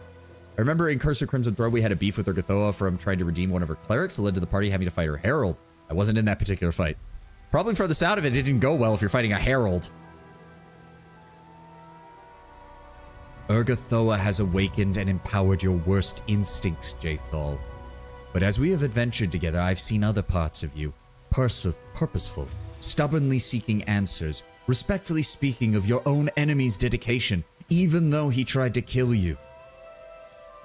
These are the things that will last far longer than the mere hedonism of a violent god. They got the help from the summoner for the Khitan elemental from Nidal. Oh, summoner. Yeah, I've heard about the summoner class with the idol on it, Lord Brownbear. I've heard about the bullshit they can pull. Power Ranger ass fucking powers. Question, doubt it, but depending on the situation considering DLC, would you be open to Tuesday's Age of Wonder 4 when the expansion arrives on the 11th? Maybe not right away, Tenwin, but I'd definitely consider it. I would like to try and play a little bit more once we get everything. Plus, I think I need to buy the next DLC as well. I might have to wait on that. It's a bit of a busy time of year as far as my finances are concerned, but that might be something we can look forward to in the future. Because I do still need to buy Claire Obscure too when we get to it, so. You speak the truth. Sometimes I feel that I senselessly drift in a sea of pleasure that would never be enough. Even if I got everything I wanted. But if I refuse her, it means nothing but her wrath. Do you not remember Tanaka? You can blame Enio for what happened to her, but in truth, her faith in Agoatha is what condemned her. It offered her no comfort in her time of need. What kind of deal with a god is that? She was foolish. She was weak. She was unworthy. It will be different. I will live as I wish, and I will not run from my enemies like a rat. Jathal's face remains motionless, but it seems that the memory of Tanaka's terrible fate stirs in her some unspoken feeling. Jathal suddenly stops speaking and remains silent. Her empty, undead face does not betray the thoughts. The thoughts and feelings rushing through her mind behind the mask. She glances at you, her daughter, the grass, the sky, the trees. It is as if she's tried to put them all in the same picture. But I've come such a long way, she says finally. Eternal escape, life in constant expectation, decisions made for me. Should I finish all this? Jathal, you have to. Fine. Jathal looks down at her daughter and speaks with a simmering calm. Do not dare disappoint me, girl. I do not wish to learn that I gave up so much for an ordinary, worthless being who cannot manage her life. Be exceptional in everything you do. Jathal straightens her shoulders with a nervous movement and looks straight ahead. I disappoint you, goddess. I reject you.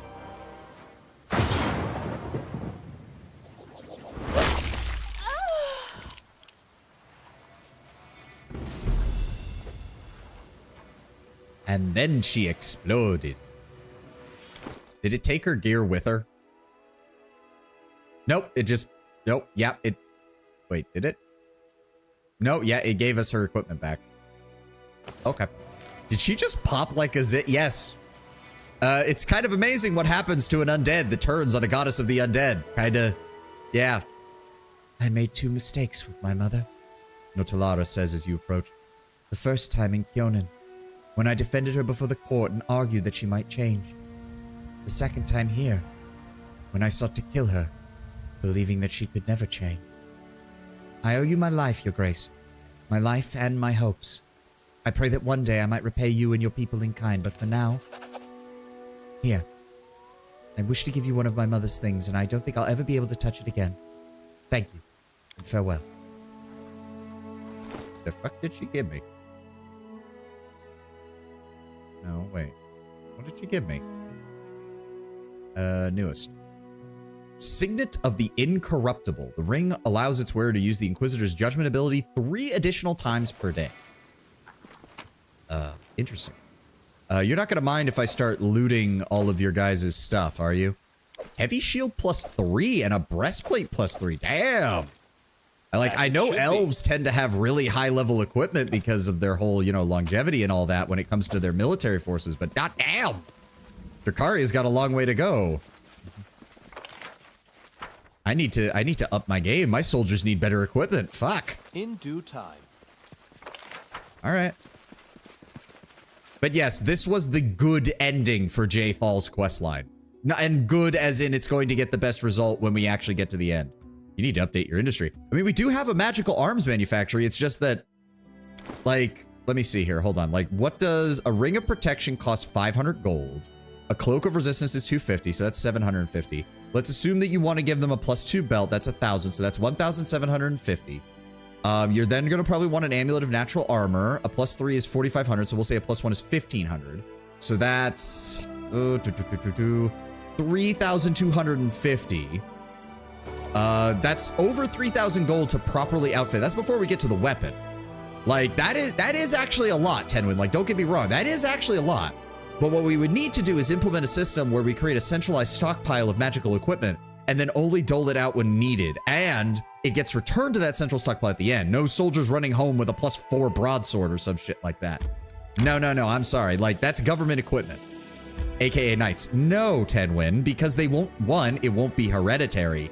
And 2, all of their equipment will belong to the state. I'm thinking the Roman legions, but with magical equipment. What do we do now, actually? Hold on. Yep, we'll do... That will pop up again later. I know something else happens with Jathal towards the end. Octavia wants to meet her mother. We need to explore White Rose Abbey. So is that over... Is that in Pitax? No. It is... Oh, it is really far away. All right, let's go.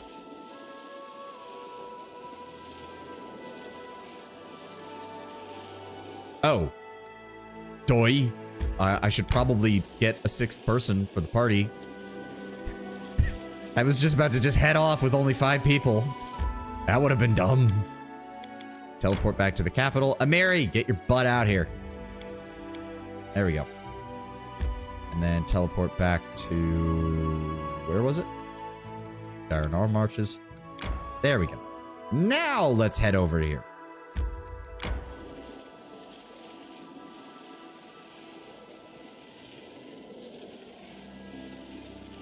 None of your companions are going to comment on their on the other literally exploding. Well, let's see. Tristan just wanted her to be redeemed, which pissing off an evil god and getting smote by them kind of counts. Valerie didn't really care for her. Jubilos thought she was just kind of an intriguing science experiment. Ekun is probably happy that she's dead, and Amiri wasn't there, so...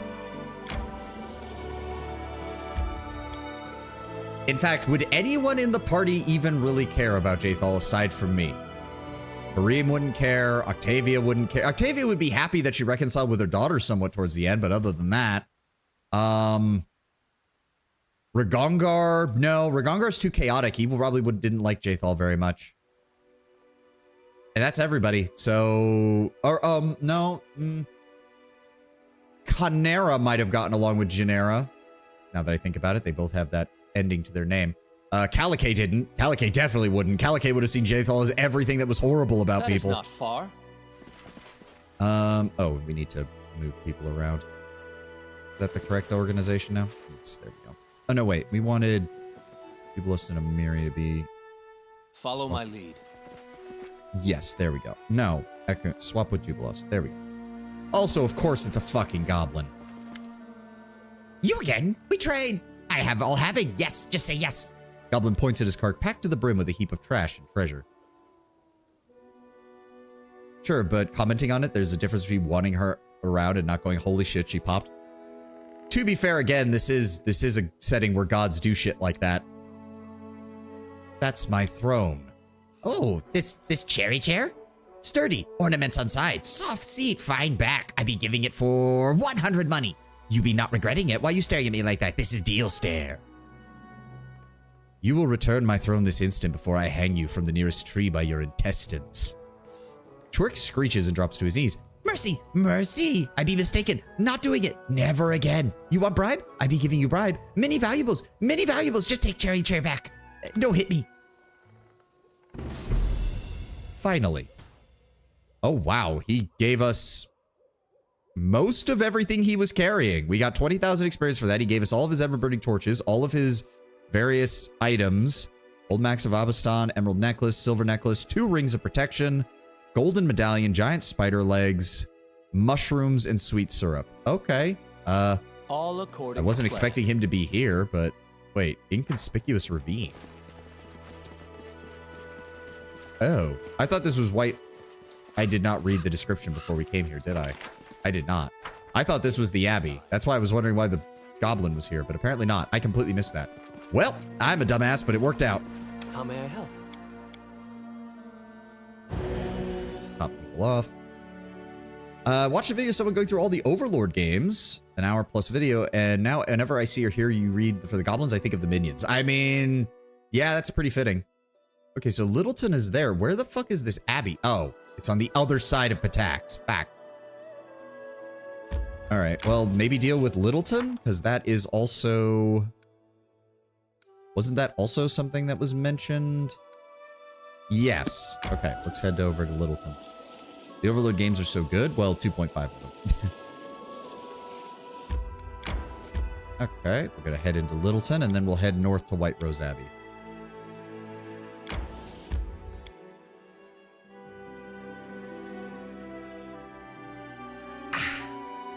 No, I'm really liking the Crimson Moonburst flavor. It's just weird that I can feel the texture of the flavor, and that weirds me the fuck out. In a good way. Oh, and we just got 26,000 experience points for coming here. Okay. Time's not waiting.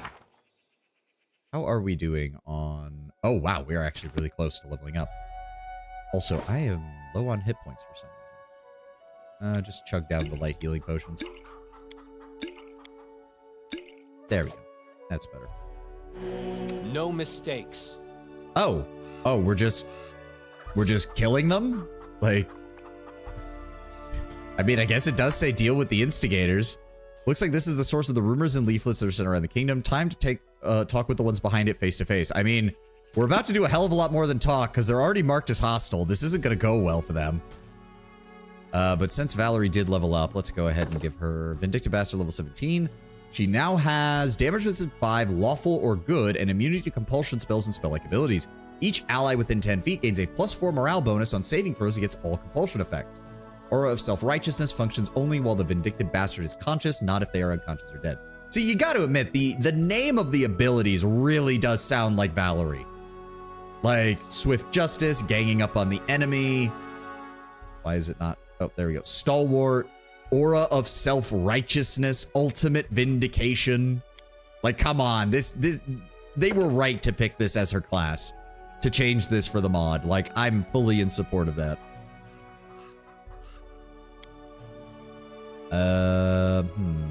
Bull Rush, Cleave. Dazzling assault, disarm, distracting charge, endurance, furious focus. Hurtful, improve feint, improve initiative, intimidating prowess. See, the problem is she doesn't kill many things, so even with the Cornugan smash build, she's still a little bit... Do we have anything? Oh, that'll pair with mine, because I can shaken them, and then she gets the bonuses from them being flat-footed. That works. What's up, guys? Our victory is certain. Akpo, go after that one.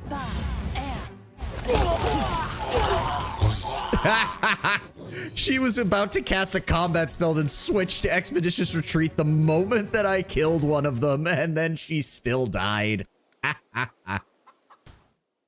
Oh, what do we have here? Pamphlet printed on cheap paper.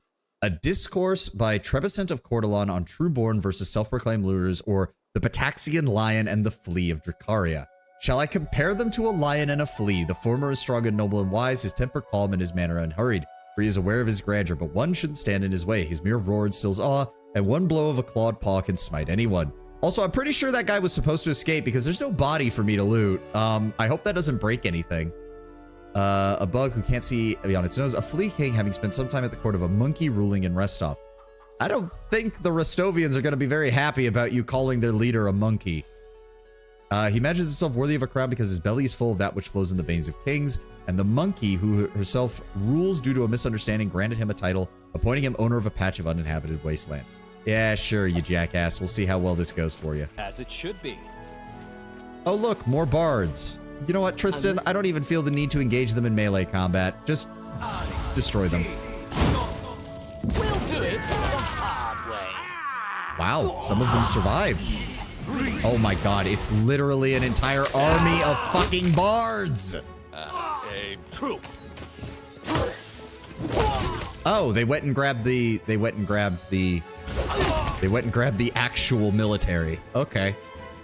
Tristan, give me a burning arc.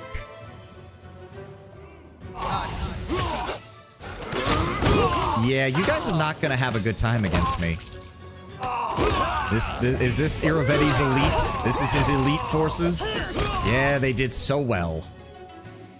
There was a Wii title I didn't know about. Apparently it was just good, just short. Yeah, that sounds about right for most Wii titles. Can we sell these for money? No, but they're on the ground, so I'm gonna pick them up. Oh yeah, Pataxian Wardens with full plate armor and masterwork greatswords. They had actual equipment, and we still brutally murdered all of them. God, I'm like a vampire. I can't... They tossed all this shit on the ground and I can't just leave it. It would piss me off. I don't care that it's worth 0. I want it all burned anyways since it's insulting me. Are these different or is it the same one? It's the same one. Taxian Lion. That is not far. Whatchamacallit flea. There we go. That up and pick that up and pick that up and pick that up. There we go. Another warden, more pamphlets, some more items. So yeah, they booked it over here. I'm honestly shocked they managed to get that far. Where is everybody? Oh my god, there's more of them. Well, we should at least make do. We at least last a while. This is the last pamphlet delivered to the Academy. They won't print any more for... Yeah, you're about to have a bad day, guys. No.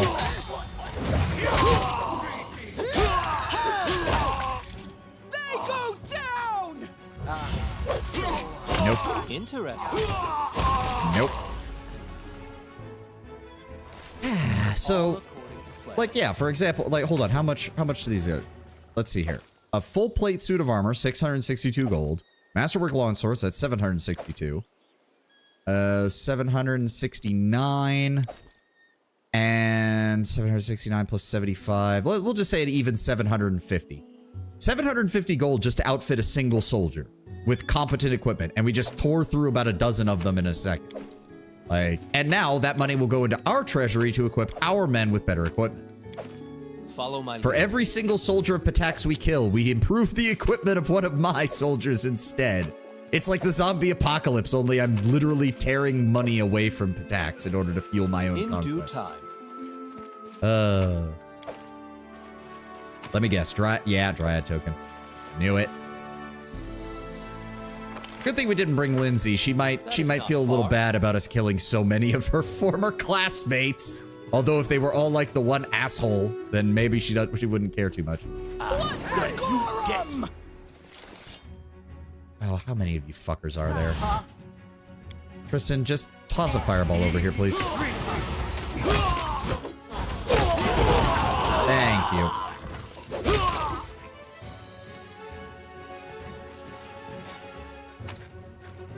Yep, more Pitaxian wardens. Just gonna round up anything that was down here. Anything we missed? Can we go over on this side of the house? What a find. Yep, give me that game. I see it. There we go. Ah, Sky Metal Cog. No, we cannot get over here. Okay. That just leaves the inn. Into the tavern, area exit. Because we can't get over here either. Interesting. Ah, but if we hadn't come over here, Prodigal Sons, The Lyre and the Sword, an anthology of heroic Pitaxian poetry. We speak of the fine arts of, oh yeah, it's just the whole thing, fluffing King Irovetti. That's all it's doing. Paladin's Final Temptation. And a Righteous Punishment Mace. +4 heavy mace with a +4 bonus to attack rolls on any target of Smite Evil or the Mark of Justice effects. Okay. It seems that no one has noticed your entrance over the bustling noise of the tavern. A young half-elf with long, slick-back hair and a delicately curled mustache and beard is making a solemn speech. He drawls and flourishes with his hands, and his pretentious red face makes it obvious that he's enjoying everyone's attention. Laughter and shouts of approval can be heard from the main table, and many other guests aren't participating in the gaieties, however. Some are yawning, while others aren't even listening to the speakers. They focus on their meals. But what's this? Your friend Ivar sits with a long face, picking at a hunk of meat with a fork. The speaker raises his voice once more, and Ivar winces. Hey, the werewolf! Okay, hold on. This is a Pitaxian bard. What accent should I give him?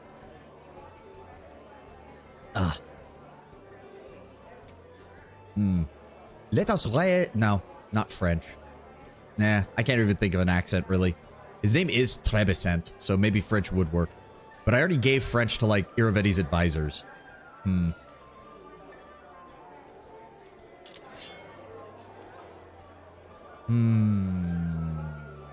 me think here.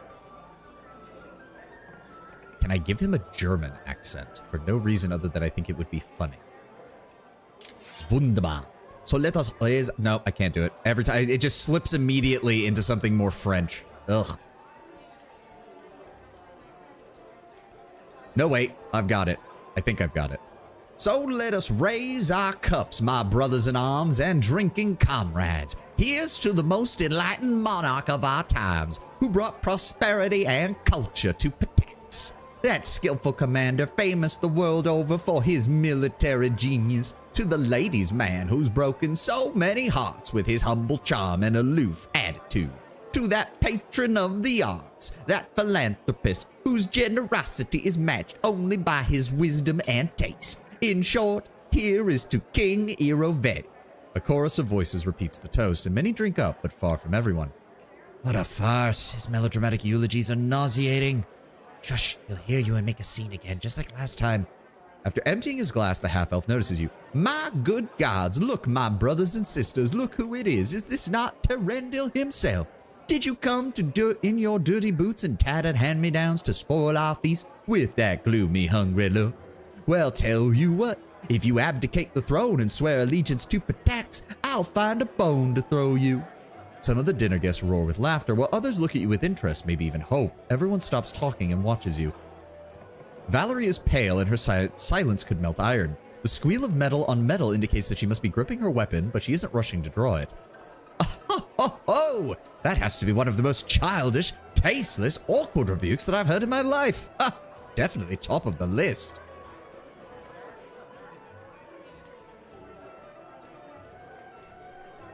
We can reflavor this. Chaotic good, my ass. Eat him.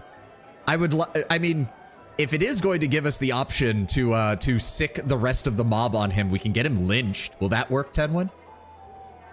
Free singers and poets of Pitax, how much longer will you be oppressed by Irovetti? who gags all discontent, lets only his favorites perform, and chokes your art while pretending to be its patron. Stand beside the rightful ruler of Dracaria and fight not just for me, but for your own freedom. After all, it is the River Kingdom's freedom to speak freely, is it not? I cannot guarantee that I may not find issue with what you say in the future, but I can assure you that I will not try to molest you as Irovetti has. The soft murmur that had begun running through the hall during your speech swells into a roar. I won't write to dictation any longer. Down with Irovetti and long live Tarendil. I've got to get back into the southern accent. What? Do you hear that? Pygmies and Epijones complain that they're not allowed to slander a giant among men, my protector and provider, Irovetti. My spirit seethes, friends. Let us show these vile traitors the bright flame held in our loyal hearts. Alright, so we got at least a couple of... the bandit bard is siding with me. Good lord. Well, one of them is, at least.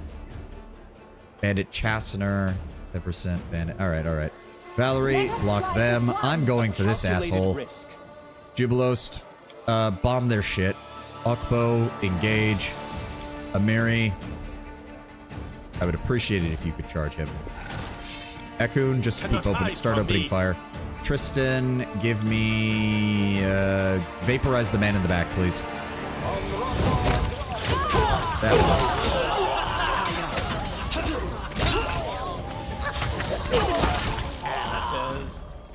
Did Ivar die?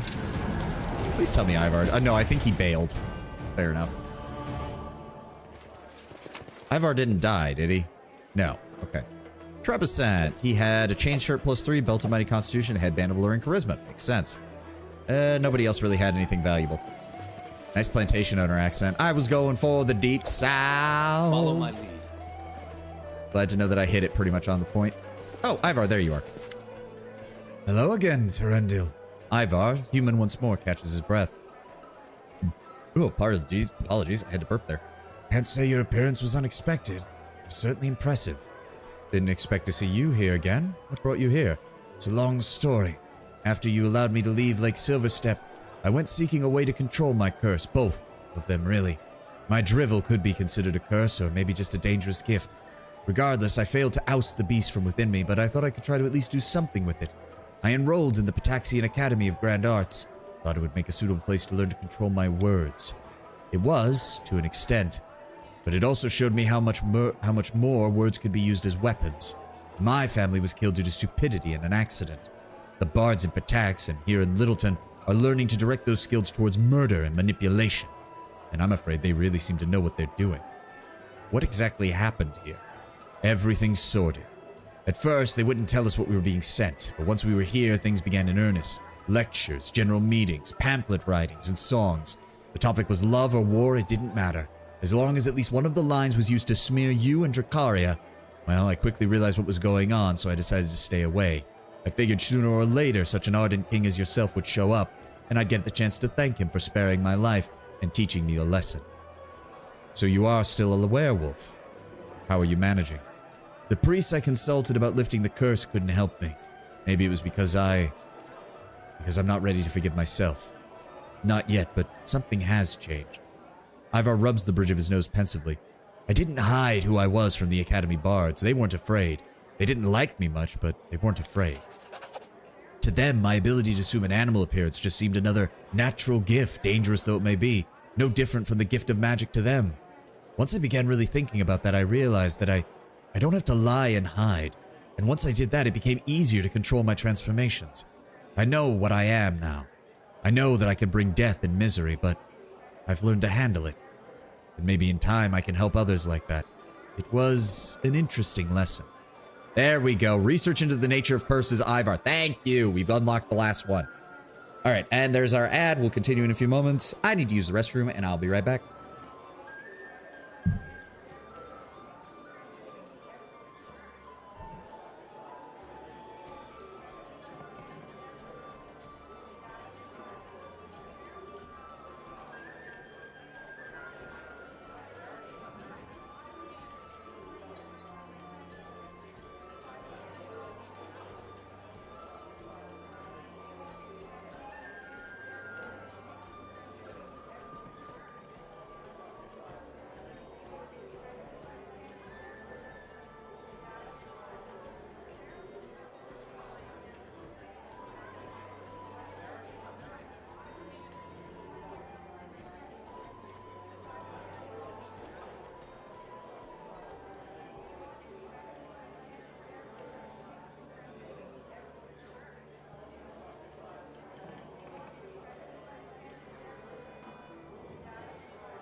Impressive power to eat someone. I did miss that message to everyone, but yes, I mean, to be fair, if we had tried to transform into a dragon, this fight would have probably been over before I even got to him, so.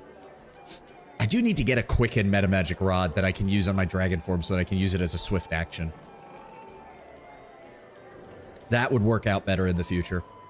I think Erlene doesn't have it. It's the scroll merchant who also has all the rods. Erlene's just been giving me the ones that she makes. Just waiting on the ad to finish. Good times, good times. But yeah, I didn't realize Ivar showed up here. I knew he showed up later because I actually did read it because I thought we had missed the curse research, but no. Apparently you don't get to unlock it until he comes here and like has a whole revelation about what he is and what's going on with him. Which is a bit awkward because you have no way of knowing that the first time around at all.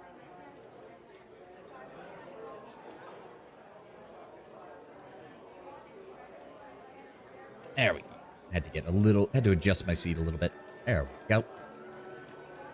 I love how half the time the ad always feels like it just disappears, but then the other half of the time I'm sitting here going like, when is it gonna end? Come on, finish up. Finish up, damn it. You have no way of knowing, and it can't trust Outcat to not let you miss it. Yeah. Yeah, as we found out, can't trust Outcat to not let us miss fucking shit. What will you do next? Travel. The further, the better. My debt to you is paid, but Irovetti's people now have cause to wish me dead. The world is quite large and full of new discoveries to be made. I'll find my own way. Also, it did just occur to me, if he did actually roll in the Pataxian Academy, he is a bard werewolf, which is actually pretty cool. Thank you for your help. Perhaps we'll meet again someday. And farewell to you, my king. May your legend continue. Surprised we can't talk to anybody else. Is there anything we missed in here? Doesn't look like it. That is not far. Sweep the corners. I don't want to run into some weird perception check that we missed because we didn't walk close enough to it. There we go. Alright. Come on. Everybody out. Alright, I think we're done here. In due time. Now we can head up to the Abbey. Same thing can kind of happen in Rogue Trader. If you do mistakes, you can fully miss out on details due to not upgrading your planets right. Yup. Like, to a certain extent, I get it. You want there to be consequences for people making decisions, but... One moment. Hold on.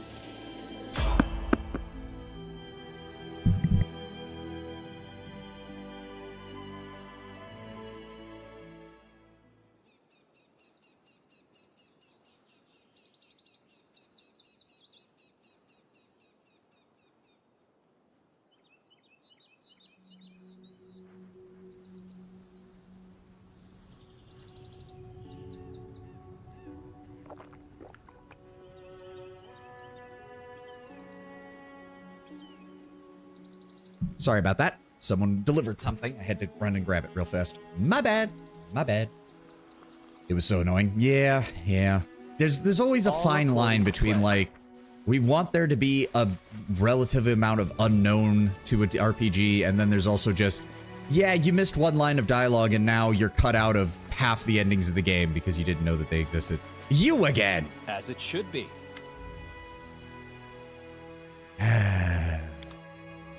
Do you even have anything that I would want? Actually, I could just sell you all the shit that we found. Why not? Sort by price, descending order.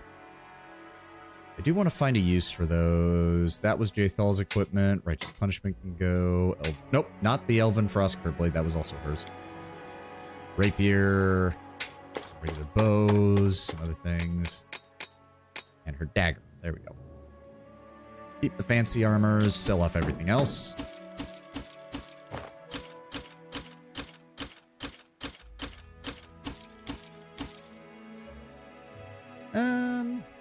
Braces of armor +4, ring of protection +2. We have better versions now. Ring of improved proficiency, that's actually a good one.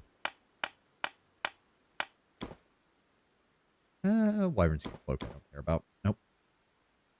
Don't want to sell anything there. Don't need to sell anything there. Sell the mushrooms.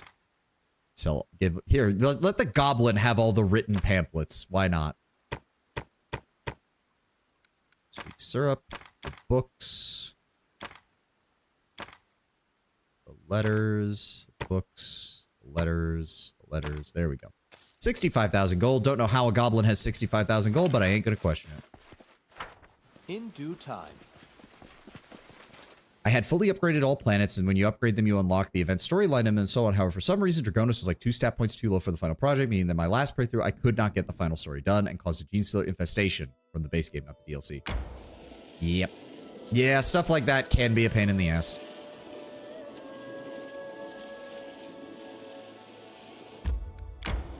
Here we go. Whitehall Abbey, right? White Rose Abbey, sorry. Let me read it, game. Hold on, I'm trying to read the description. Oh, this is the, yeah, foulest weather, no traveler dares to seek refuge within its crumbling walls, which means something is probably here. Something that is protecting whatever Irovetti doesn't want other people to know about. Oh, look, alcohol.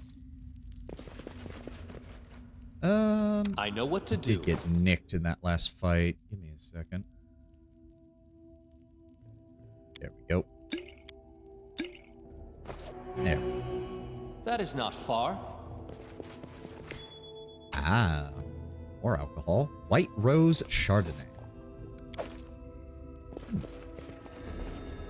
Oh, wait. Follow my lead.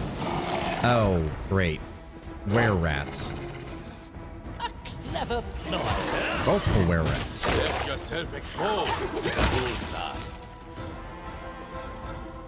Are the rest coming? Yep. Do not falter. Good. Has to work short swords and chain shirts. Yep. The only thing I wanted to do before we did anything else. Turn that back off so that way Jubilos is disarming of these traps. It does occur to me that if you make a character who has both trickery and persuasion, you can pretty much out-level everything in the game if you make it so that skill users only get EXP, because good lord. What a fight. Really? Were-tigers and Pataxian war. Where did you even get were-tigers? In due time. Where did you find were-tiger mercenaries, Irovetti? What the fuck? Confide in me. Well, regardless. You still have, oh, good. Grandmaster's Rod. Go ahead and just yeet a fireball over there, please, if you would. And Ready for anything?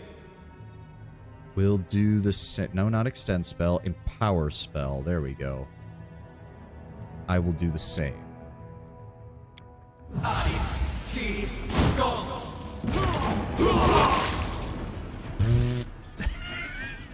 so love that. There's nothing quite like unleashing artillery on the enemy and wiping out an entire encounter. Oh, fuck you. Akun, I would ask you to engage in a sniper duel with this man, please. Yeah, that's what I thought. Rats where? Answer for that is spoilery. Wait, where are you? I'm in the White Rose Abbey, which is what we're investigating, to find something that Nyrissa claimed would aid us against Irovetti. Child's play. And right now we're just kind of tearing our way through yet more of his elite troops. Because Irovetti apparently missed the memo of there's a big difference between elite regular soldiers and an adventuring party. Interesting. You can thank me now. What a find. Oh, what is that? Ring of Chaos. This ring grants its wearer a +4 deflection bonus and a continuous freedom of movement effect. Only chaotic characters can equip it. Oh, okay. In due time. Not seeing anybody else in here. Child's play. Basic equipment. What did that even have the DC of? That is a DC of 28. All Yeah, we according to completely plan. crushed that.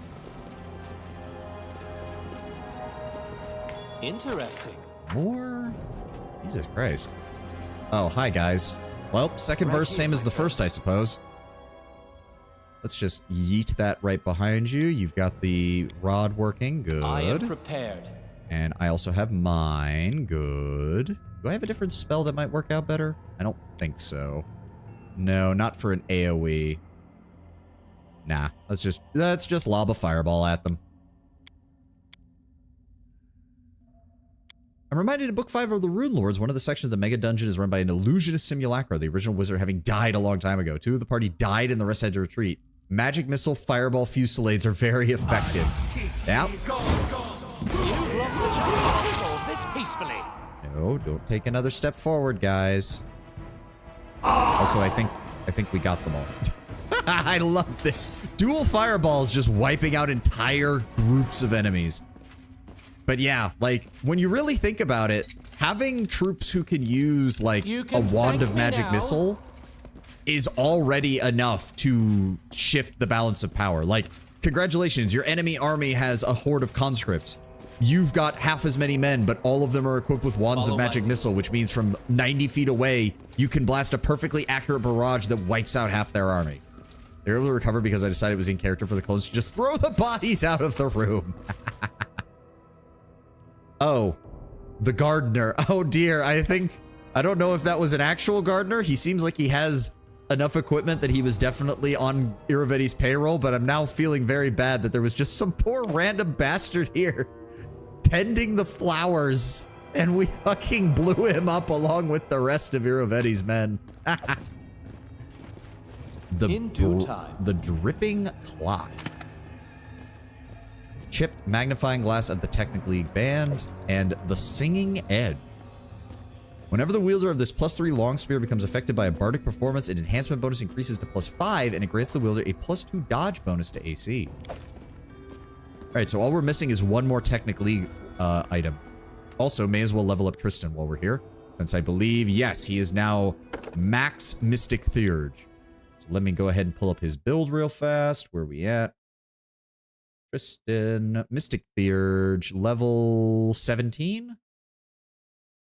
There we go. We're going to be grabbing Quicken Spell, which I can definitely see why. Metamagic Quickens.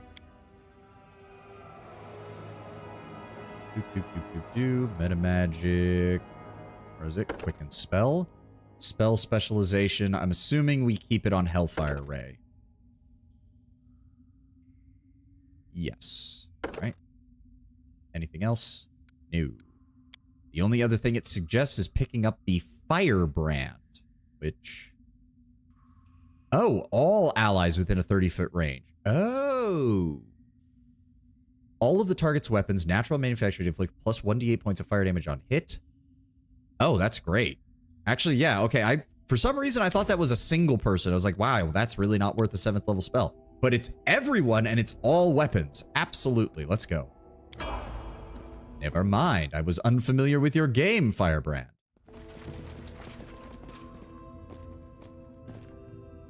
Alright, so I do believe this is... Yeah, there's nothing else. We didn't miss any secret passages or anything from the looks of it. Did you really fail the check, Miri? Oh, Avindra. The beautiful Nereid is deathly pale. She shudders as you approach. I know you. You're her hound. I have a message for you. The Nereid freezes and stares forward with unseeing eyes. When she speaks again, it is not her voice, but another, one you recognize all too well. 2 more to make 1,000. 2 more grains and my cup will be full. I care not who makes it first, you and your lands, my hound, or Pataxin its ruler, for the time draws near. Enjoy yourselves or fight. Celebrate your victory. Each step you take is one more towards my triumph. Take the tool promised to you. It awaits you here at the bottom of the lake in the Abbey, but bear in mind, my peacock already knows you've revealed his secret. He is terrified. He will soon make his move. Finished speaking, the Nereid hugs her shoulders and lowers her head. Who are you? How did you speak with her voice? The Nereid lifts her head and stares at you. I am Avindra, and I spent many years serving my cousin Nyrissa as her living tool, a channel of her voice as a gift to her peacock. King Irovetti. Through me, he could communicate with her. Why did Nyrissa do this to you? That is a long story, though I sense you know much of it already. Long ago, my dear, sweet cousin was so different. But then the curse fell upon her, and it changed her to the core. It has been a long time since I could recognize Nyrissa, our once proud, brave, visionary leader. The curse ripped away her heart. Her first victims were her sisters, the nymphs, and myself. What was the tool Nyrissa spoke of? There is a secret hidden in these depths. The remains of victims of a treacherous murder. Side by side they lie at the bottom of the lake, the offspring of 4 of Pitax's noble families, Lykenza, Katiani, Viscari, Strucale. I know little of the games you mortal monarchs play, but I have watched Irovetti for long years. He fears these bones will be recovered, to draw the vengeance of their living relatives. That is why Nyrissa told you where to search for the bodies. She also told him you would come to retrieve them. 2 rulers at each other's throats is what she needs. Nyrissa, dear cousin, what have you become? Who was the strange halfling that attacked me at the entrance? Evindra frowns and hisses through her teeth. The gardener, that is how he was known. A madman obsessed with me. Irovetti exploited that weakness of his to turn him into the most loyal of his guardians. I will not speak more of him. Oh, evil Samwise Gamgee. That sucks. Thank you, Evindra. You are free. Wait. Take me with you. Allow me to stay at your capital. Allow me to repay you by telling you all I know. I want to help you. I want to help Nyrissa. If anyone can break the curse, it must be you. So in the original tabletop, Irovetti didn't have hostages. He gained his style by using a mass mind-influencing technological artifact. I believe its use was drained and thus you can't loot it from him. Ah. I'm not sure that a forgiven traitor has any right to ask, but I ask that you please listen to her. She's endured immense suffering, but it did not break her. She can help us. I would advise against it. Time and again we have witnessed treachery from those of the First World. We cannot place trust in their desire to repent and aid us. We literally have one enemy from the First World. All the rest, like, you are aware, Valerie, that things like red caps and stuff like that are literally just acting on their nature.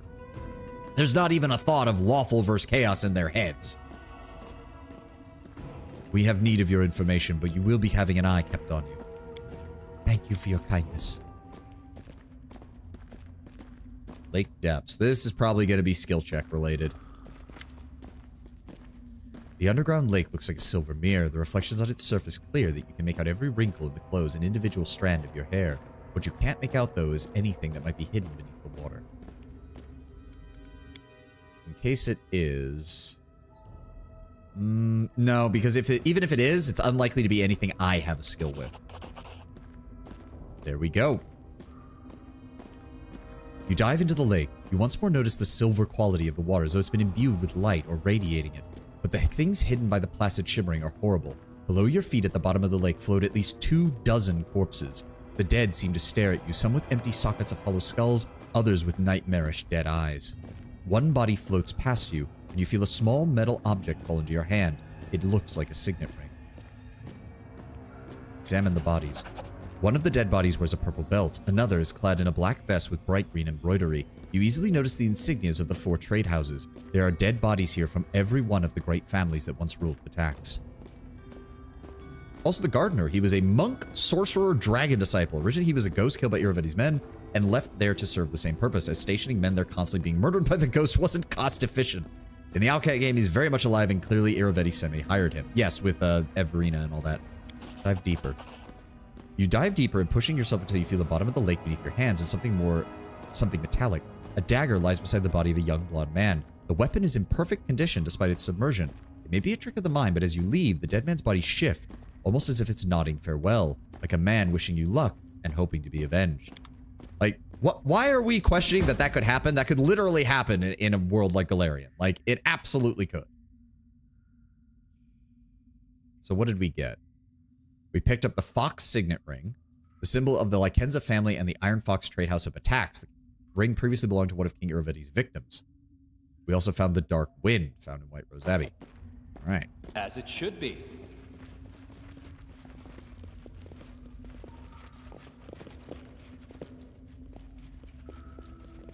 All right, so now we have proof of Irovetti's duplicity, and we have proof that all the hostages he supposedly took are actually already dead, which, I'm going to be very honest, sounds incredibly stupid for Irovetti.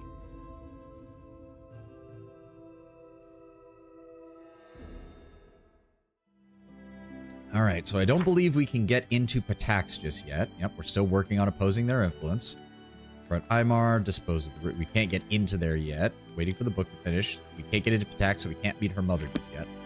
Irovetti, unreliable. Nah, what made you think that? It's not a matter of being unreliable. It's a matter of being a dumbass.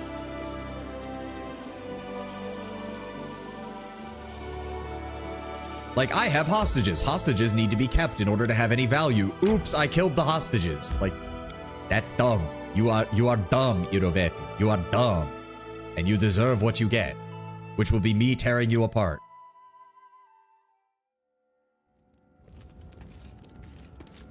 Oh, is that Stefano? It is. Stefano Mosconi is wearing particularly splendid attire for his visit. His doublet is embroidered with precious stones and decorated with the emblem of the tax. A disdainful smile is plastered on his powdered face. He bows formally. Your Highness, I am here on behalf of His Highness, Irovetti of Patax. It is an open secret that things between your two kingdoms is not going well for you of late. Bandits and monsters, which you have supposedly exterminated, are beginning to swarm your countryside once more, and you are losing the trust and respect of your subjects. Everyone sees that you are failing to meet the responsibilities of a proper ruler. It is not just that, it's just that not everyone dares to say this out loud. His Highness Irovetti is ready to help you, lend you a helping hand. Reject his unbearable burden of power, kneel to him and abdicate your crown. We shall rule the stolen lands as wisely and fairly as he rules his own country. His Highness is expecting you at his palace in Pitax to accept your oath of fealty. Not keeping with my responsibilities, you absurd little man, you know full well the disasters that fall upon my land's borders are the work of Irovetti himself. Mosconi smiles contently. This is slander, your Highness. My king is famous for his wisdom and fairness. How could he have woven such a plot? Oh, it is beyond belief. Tell Irovetti that I'm coming. His Highness is expecting. With a low bow, Mosconi leaves the throne room. Can we kill him now? No, he's a formal envoy. He's a formal envoy. Lawful, remember? Oh, what the fuck? Oh, hi, Nyrissa. Sup, babe? You've broken into my dream. Now it's my turn to enter yours. Nyrissa says in lieu of she says this in lieu of a greeting. You feel the air trembling around you, like in the short moment of still calmness preceding the storm. Hello, my dear. Why are you here? I've come to say goodbye. If we meet again, it will be a meeting of sworn enemies on the battlefield. Do you remember the first time we met? I came to you disguised as the former Nyrissa, a tender young nymph who hadn't yet spent ages under the yoke of her curse. Deceiving comes easier if your lies are familiar to you. But it seems that I've played myself into a corner. Your words brought me pain. They were like sharp thorns sprouting through my skin. You made me recall who I once was, and who I would never be again. Now, when the end is near, I feel anxiety. It seems it's no coincidence that the last step to forgiveness must be the only death I could care about.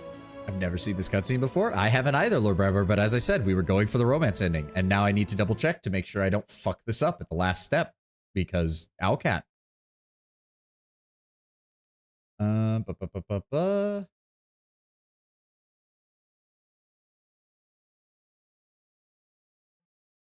Yep, make sure that's all good. Yep, Nyrissa will pay you a visit in your throne room. Be careful in choosing your answer.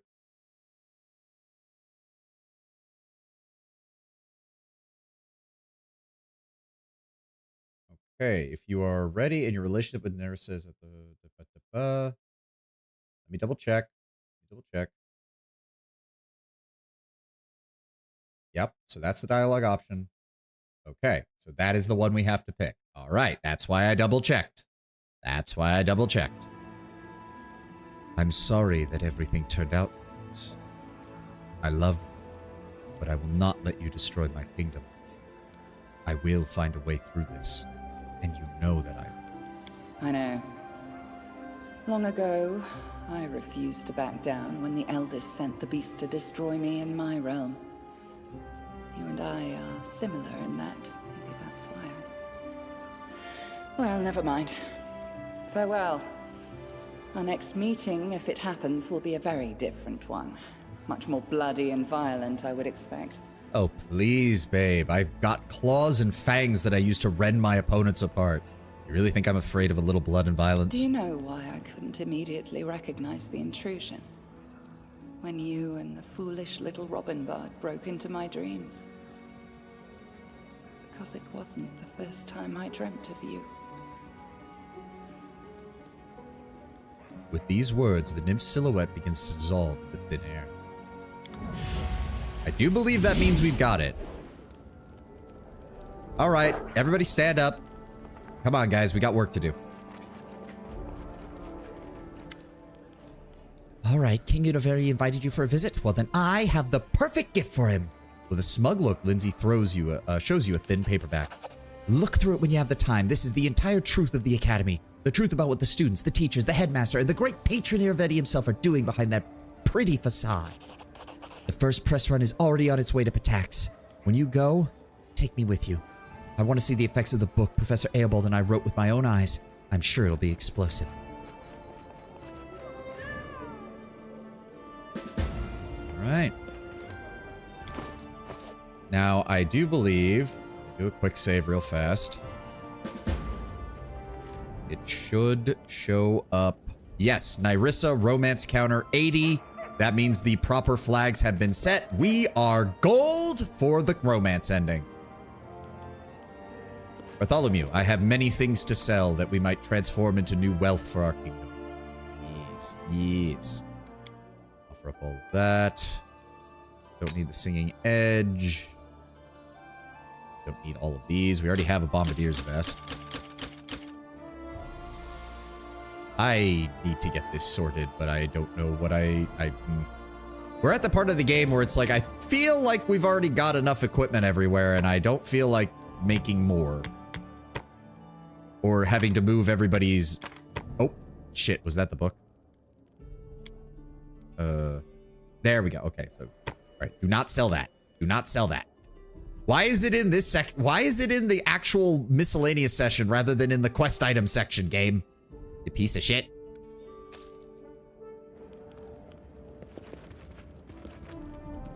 Eobald, you're good. Right.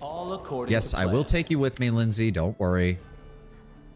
I have some relics. Gold coin. Yep, there we go. Sky metal. And we're just waiting on the Technic League item. Hey, Sanity, welcome. Random thought that popped into my mind as I was playing Arena Breakout that I decided to get your opinion on. How do you feel about PvP games in general? I mean, any form of PvP from 4X to Counter-Strike. That has never been my... See, here's the thing. I appreciate people who like them because Lord knows PvP has provided some of the best entertainment that you can find on like the video game side of things. I think we've all seen compilations of Counter-Strike players or COD players or whatever shit-talking each other, having great times. Battlefield 6 is already providing a smorgasbord of memes for people, and I cannot wait to see if Neebs Gaming does more Battlefield friends in the future, given how well Battlefield 6 seems to be doing. That said, it is not my cup of tea. I hated PvP in WoW. I hated PvP in most MMOs that I played. I've hated PvP in a lot of shit. It is not for me. I enjoy seeing the fruits of other people playing PvP, but it is not my kind of thing, and I know it's not. Apparently, the campaign in BF6 is shit. Yes, I have. That too, though, has given us memes such as, oh, what was it? Someone was quoting a scene from the Battlefield 6 trailer, and it's like a dude talking about his service in the Middle East. It's like, yeah, I served on the Iranian-Syrian border, and immediately people are just like, wait a second, what? That's not how geography works. That's wrong. That's just like, if they can meme on the campaign while the gameplay itself is still good, I don't care. I don't care. All right, well, let's drop these off because I've got nothing I can do with them.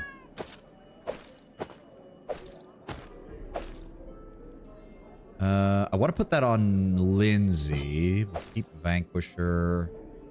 Thundercrack can go on Ragongar. That was the dagger we found. I'm going to hold on to that in case it comes up in a check.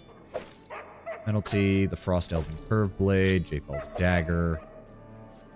Oh, God. Yeah, let's just drop. Oh, that is a Hat of Mental Perfection. Maybe I should give that to Lindsay, since I'm going to be taking her. That and the Belt of Physical Form, or the Belt of Physical Perfection. That might actually be a good idea. Yeah. Random thought, is there any branch of the Inquisition that deals specifically with Gene Stealers, or is it just the Ordo Xenos? I'm asking because the Gene Stealers seem to be big enough to have its own branch. It's just the Ordo Xenos. Though I do believe in the lore they have openly said that the big thing with the Gene Stealers is that the Ordo Xenos largely deals with the Gene Stealers themselves. It's the Ordo Hereticus that deals with the Gene Stealer cults, because it is considered a religious heresy. It's one of the few areas where there is definitive overlap between the two groups. And if I recall correctly from the lore, they actually do get along for the most part. The Inquisitors that focus on just the Genestealers and the Inquisitors that focus on just the cults tend to actually work together pretty well. Mainly because they're not constantly stepping on each other's toes for the most part, which is a rarity for the Inquisition. All right, let's get... I did not realize that the dog could level up. All right, he's going to be getting another natural AC point and another perception point, and that's it. There we go. Lindsay, you're the one I wanted to take a look at. Let's go ahead and give you that Belt of Physical Perfection. We're going to go ahead and give you the Hat of Mental Perfection as well, even if that looks absolutely fucking ridiculous on you, but that's fine. You can't get rid of Shellen's Embrace. I will go ahead and give you the Ring of Ultimate Protection, though, because I feel like you need it. Bracers of... Do we not have a Bracers of Armor 8? There we go. And then Natural Armor plus 3. Bombardier, that does not help you. Immunity to Poison and Fire Resistance. What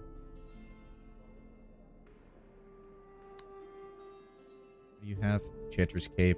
We already have that upgraded. That's fine. Okay, so... Yeah, you can have the Hellstrider boots. Why not, Lindsay? And then... Octavia. You already have the Headband of Mental Perfection. Is there anything else I want to give you? You already have Belt of Physical Form plus 4, so let's go ahead and give you the plus 6 version.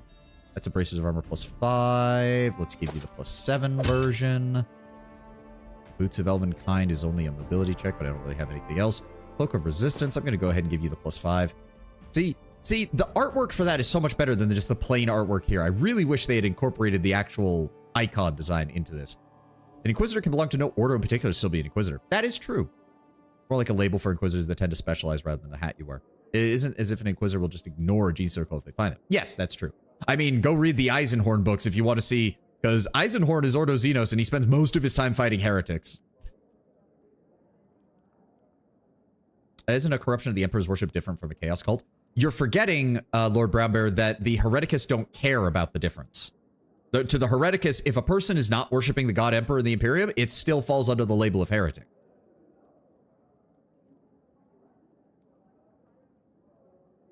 This is the same problem we have with the overlap between the Ordo Hereticus and the Ordo Malleus, because the Ordo Malleus would claim that Chaos cults fall under their purview, because Chaos cults almost inevitably try to summon demons.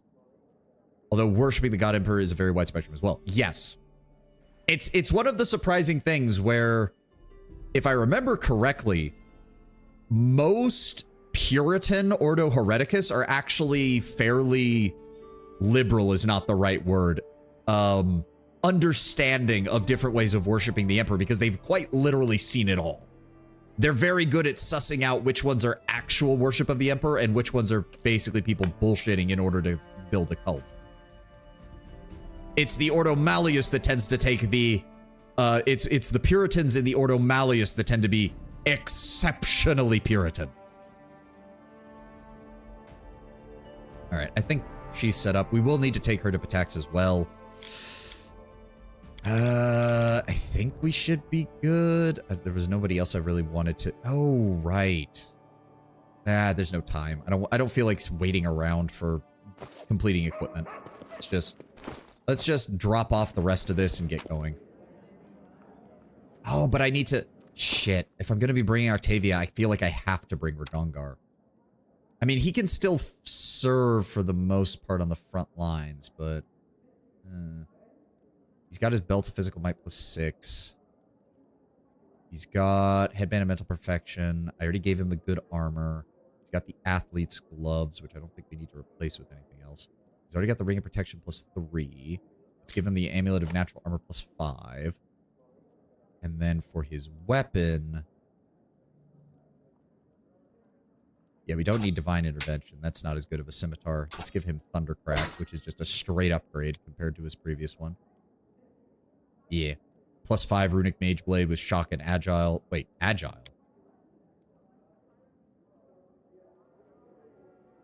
Well, he doesn't use Weapon Finesse anyway, so it's still better. Alright. Make sure there's nothing else in our looks nervously at the Emperor's Spears. Yeah, there's also the various religious groups among the Astartes that have their own weird idiosyncrasies. Oh, I don't even know what that was going on about. Oh, wow. Efforts by the region's agents to persuade the people to remain were so successful that some Pitaxian families began to move to our lands as well. Community plus 23, loyalty, economy, divine, and arcane plus 20, stability plus 1, and culture plus 20. Get fucked. Visitor has a new... Good, there we go. Nyrissa visits the king in their dreams. The Sentinel, we're still working on that. Octavia, go handle it. Purses. Areem, need you to handle this. All right. There's a handful of economy things. You know what? We've got the money for it. I may as well finish all these projects. Why not? I don't care anymore. We have more than enough money. Except you. Fuck the Sertovans in this bullshit trade deal. Alright, no training, no rank up. Purses are being worked on. We can't work on anything else right now. Regions are all taken care of. All events are taken care of. We are still waiting on this to be resolved, I believe. Should I wait? Because the only other thing we need to do is, yeah, go to Pitax. Take the book and Lindsay with us. So I'm on powders again. Praise be to the Awakeness, especially since I have a job now. Good for you, Sanity. Good for you. Glad to hear everything's working out. It's that time of year where you... I hate to say it, I have a really hard time towards the end of the year, so I'm glad to hear some good news from people. The end of the year always sucks for me.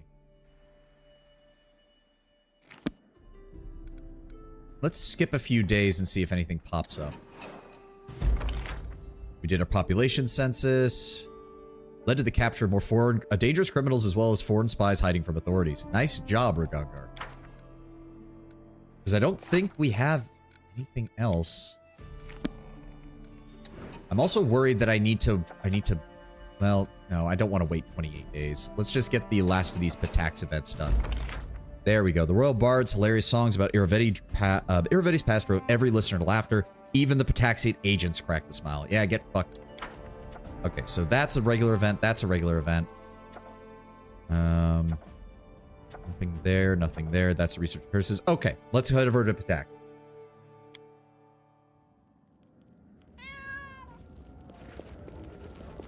Press Rusio. I mean, we could just use his real name, which apparently is a whole oh, God. I keep forgetting. Lindsay, I want you to have this. The fancy-ass heavy crossbow. There we go. Because if anything is huge or large, you get benefits. And dear God, look at the size of that thing. That's bigger than she is. Okay, we can just drop that off. We can sell those. Anything else we need to worry about? Oh, we can sell the breastplate too. There's no reason to have that hanging around.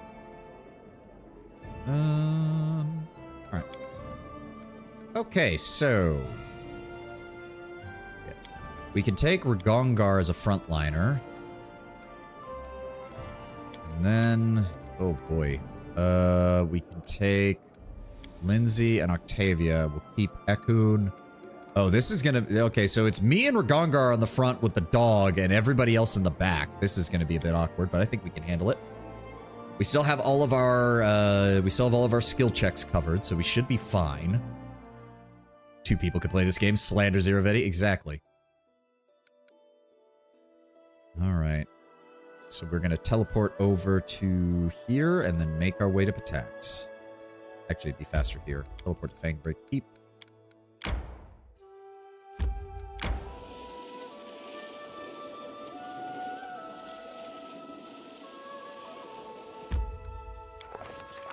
Approaching the city, we found the gates wide open, but there was no one there to greet us.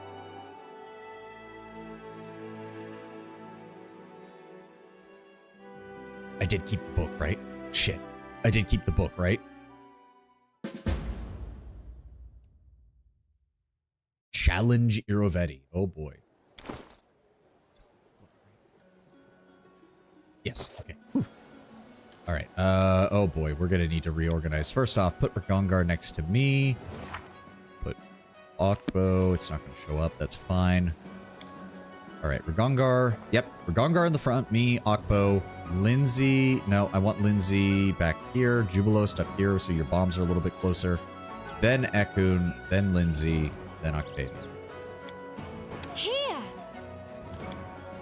Octavia, we also should have some rods. Not Ragongar's rod, though. Let's see what we got. I can... Rod of the Fearless. Those will be good. And Greater Empowerment Magic Rod. Yes. These will use those. Turn them off for now, though. Reorganize. Hope you and Irovetti can settle your disputes without bloodshed. Don't ask about what happened to all of your wardens, then.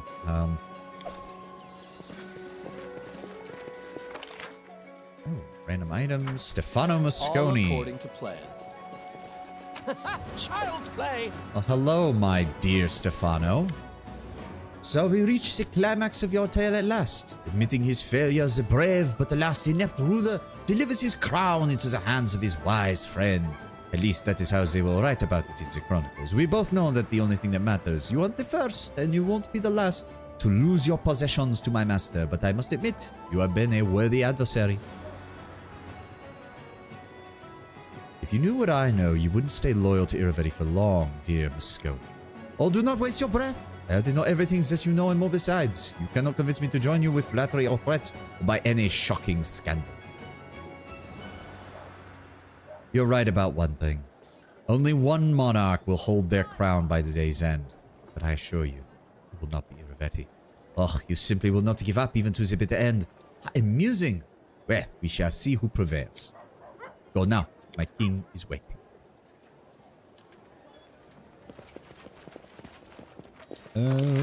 Where the f... As it Is it just one map or... Oh, Something. thank you. Why are there barricades set up? Why are there barricades made of seemingly just random shit? in due time. I have no idea what's around here. Oh, that's good street. Not yet. Not yet. Not yet. We've got stuff to investigate Child's around play. here. Oh. Path of Splendid Glory. Oh, it's literally 4 copies of the book that's glazing That Irovetti. is not far. The reason for the orders to exist, by the way, is to contribute to the overall theme within Imperial factions, which is crippling specialization. Yes. Well, to be fair, it did have a reason at first, because remember, when they were first founded after the right after the heresy, there Follow was my just the Inquisition. There was no differentiation. Then came the massive amount of demon invasions that happened during the Scouring. And then came the War of the Beast, and the Inquisitors were like, okay, maybe we should... What the fuck? Finger of Death. Maybe we should do something about that. So they split the Ordo Malleus and the Ordo Xenos. And the idea was one deals with demons, the other deals with, oh, immunity to confusion and fear. Only lawful creatures can equip it. Nice find, Jubilos. And the Ordo Xenos would focus on the external alien threats. And then, a few thousand years later, we had the Reign of Blood under Goj Van Dyer. And suddenly the Inquisition went, you know, maybe the secret police should have a group that actually deals with internal issues. And that's how we got the Ordo Hereticus. And then the Ordo... Yes, after the establishment of the 3 major Ordos, that's when the Inquisition started going a bit crazy and started establishing minor Ordos for anything and everything. Gaspera Lacenza. That was the... There you are, Your Highness. Irovetti is expecting you to bend the knee, though I suspect you have other plans. Must be hard doing business in this place called Pay Tax, huh? Don't think you're the first one to come up with that pun, Orc. I've heard it as one of Irovetti's favorites. Ordo Kronos still at war with itself over the freaking date. And I suppose Castruccio Irovetti's least favorite joke is the one about his name. Exactly. Haha, his name is a goldmine for jokes. Tell me about yourself. You know that I am the head of the Lacenza family, the Iron Fox Trade House. We ruled Patax not long ago before that scoundrel Irovetti seized the crown, and most importantly, now the old families hold but a sliver of their former influence. I better still have the ring on me. I still have the ring on me, don't I? What caused you to lose influence? Yeah, we've heard this from before. We underestimated him, lost it at a card table. Assume that I oppose Irovetti. Would the old family support me? You can count on help from the Lacenza family, but regarding the others, I've tried to unite them many times, but the stubborn fools would sooner die than triumph united. I have no idea where they might bring them into line. What if I told you something that could bring the other trade houses in on the rebellion? Let me hear. A pirate gang led by Elora Nusky worked for Irovetti. Oh, that's nothing shocking. Every family has had business partners of that sort. Yet her family brought a whole family of bards to Littleton and used them to crush his enemies. Interesting. So the academy wasn't just for his love of the arts. But what does that have to do with the trade houses? We have proof that he intentionally bred monsters. That is sickening, but I don't think any of the old families would be sufficiently outraged to oppose him openly. And lastly, every single one of the hostages taken by him have been already killed. Their bones lay at the bottom of an underground pond in White Rose Abbey. By the gods. I will send people immediately to the Abbey and to the other families if this is true. Irovetti will face blood vengeance from all of us. Keep your eyes open, Gaspar. This day is about to get very interesting. As it should be. Alright, so we've got him on our side at least. Let's see what else is around here. You have to present specific proof to different people. Oh, I'm sure. I just wanted to go down the list with them because why not?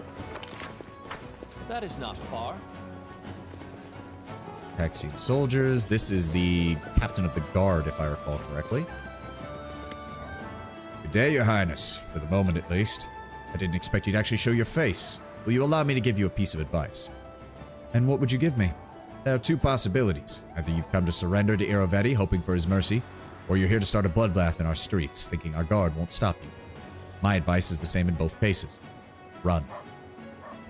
Who are you again? Iresi Kaliese, captain of the Pataxian Guard. I'm the one responsible for keeping trouble off our streets. Really? Ooh. Ooh. Hold on. That's a 42 diplomacy check. That's going to be worth a nice chunk of experience. Give me, yes. I know that it's the city you're loyal to, Captain. Not the king, not his cronies. I am your only chance for saving Patax from the Thieves Guild and the drug trade. I can't believe that I actually believe you. Fine. I just pray this will be the biggest mistake of my life. If you take Irovetti on, the city guard will be at your side, but you did not hear this from me. Now go, before someone hears us.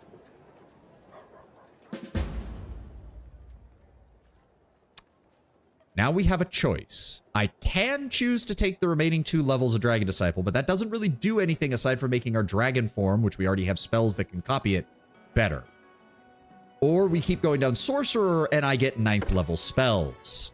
I'm definitely thinking we go down and get 9th level spells. Oh yeah, I've seen that meme, Tenwood. Yes, the Order of Kronos has been in a civil war about it for years. The what? More healthy in B&B. That is true. But 9th level spells, Lord Brownbear. I want to get me my 9th level spells. I don't think we get them until level 20, but still. I want 9th level spells.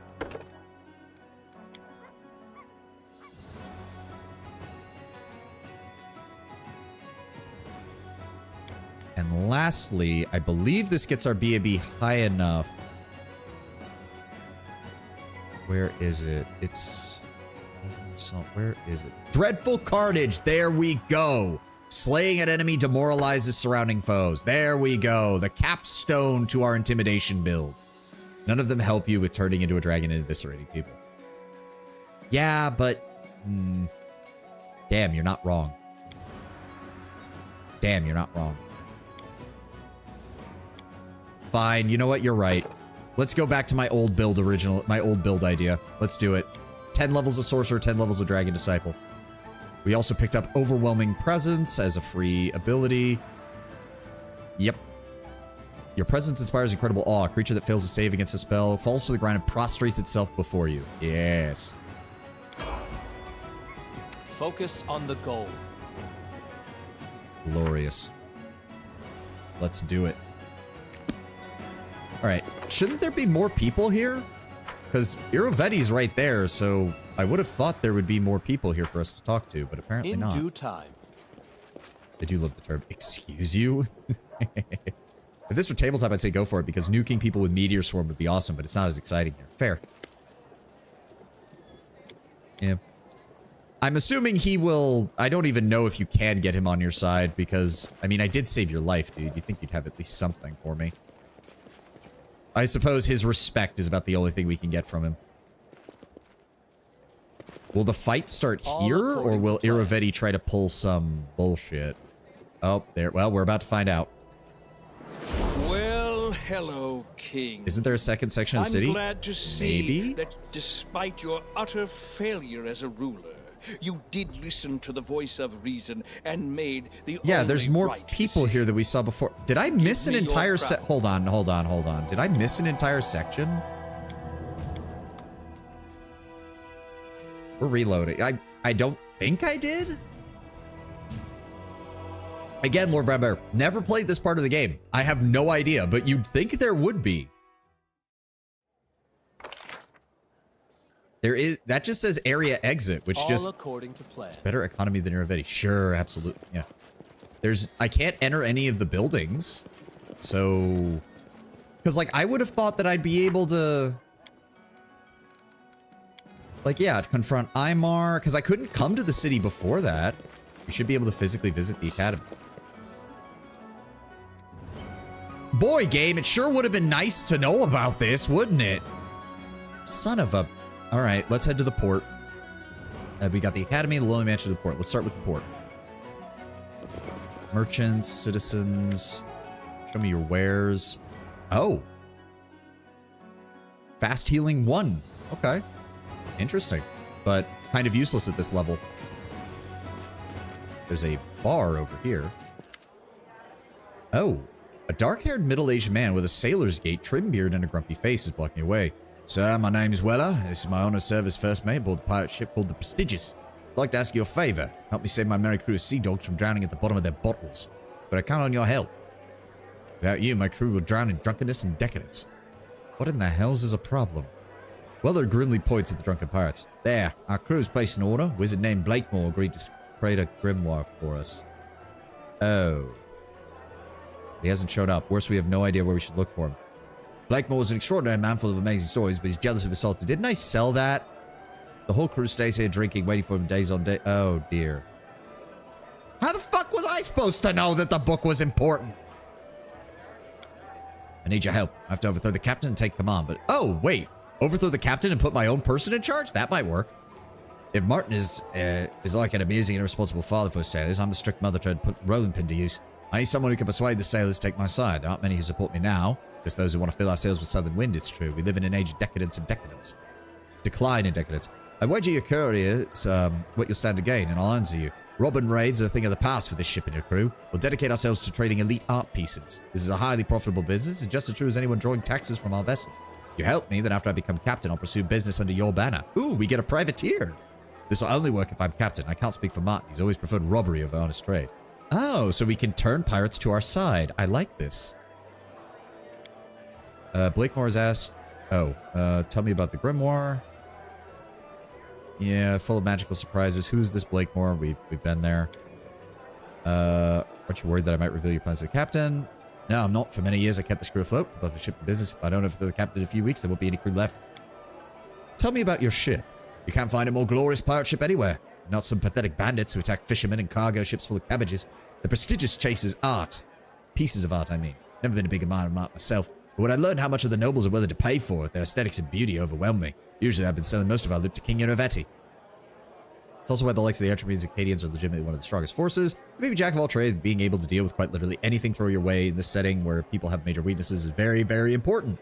And why the Imperium only grants such advantages to forces whose chances of turning on the Imperium are in the negatives. Yep, Kriegers are on the list of forces too for obvious reasons. Yep. Speaking of which, Blakemore's grimoire is commissioned by Irovetti too. How'd you become a pirate? Long story. I was a yeoman in Rossler, but when House Regavia, when all these things happened with House Regavia, I raised anchor and took off the incident happened. I could feel upheaval coming. I could feel the winds shift northwest in the midnight. Back in Deadbridge, I met Captain Martin, who was recruiting for crew. Crew so good to believe it was my responsibility to arrange things, manage everything. Cap was good at strategic planning, not so skilled in questions of discipline. On the Prestigious, I listened to the captain, the crew listens to me, but it only works as long as I don't contradict him. Alright. So, can I just convince them, or do I have to do something? A grim man with long brown hair and an unpleasant face is drinking in the corner alone. He doesn't seem to be pleased with your attention. What you want, mister? Who are you? A pirate, sailor of the Prestigious. Just a sailor.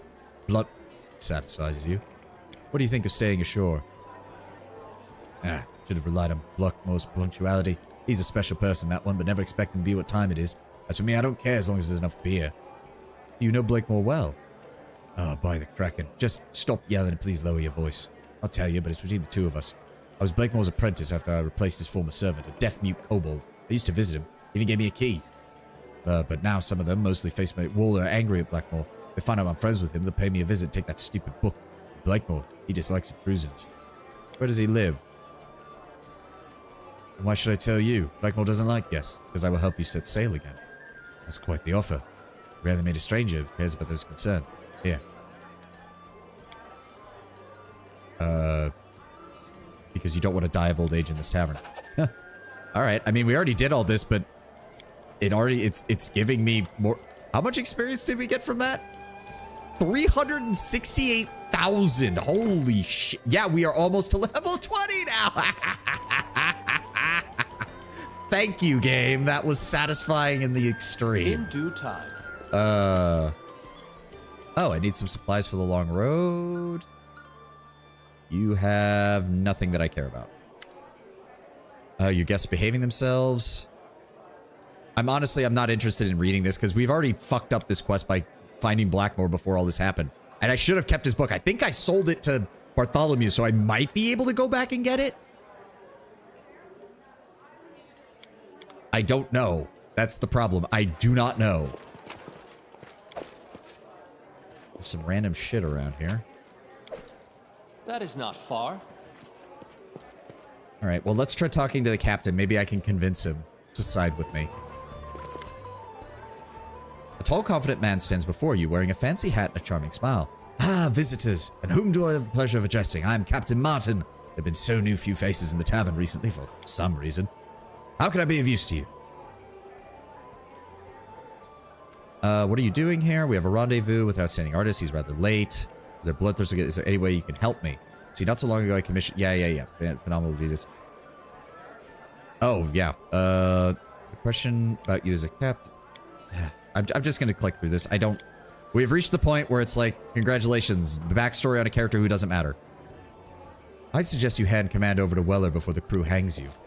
Martin smiles uncompromisingly. You hear Weller steps behind you. Sir, please, let's do this without bloodshed. Give up your command or you'll be the death of the crew. Weller, is this a mutiny?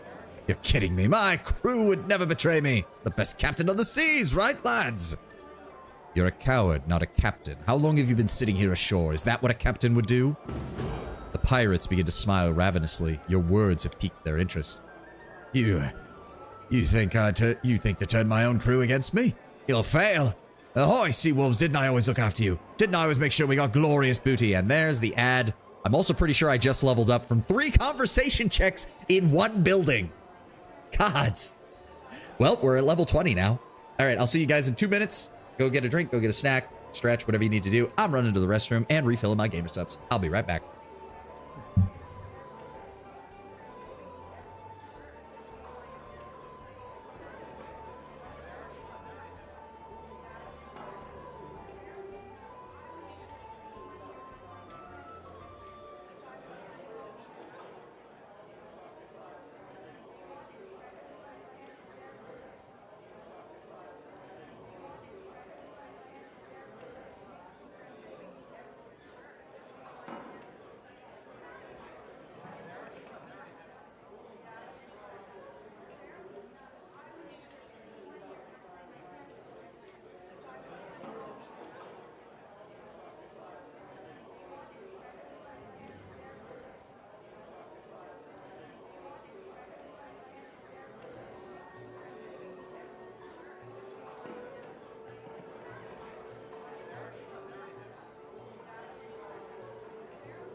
So I guess that means if I'm level 20, I can just turn off...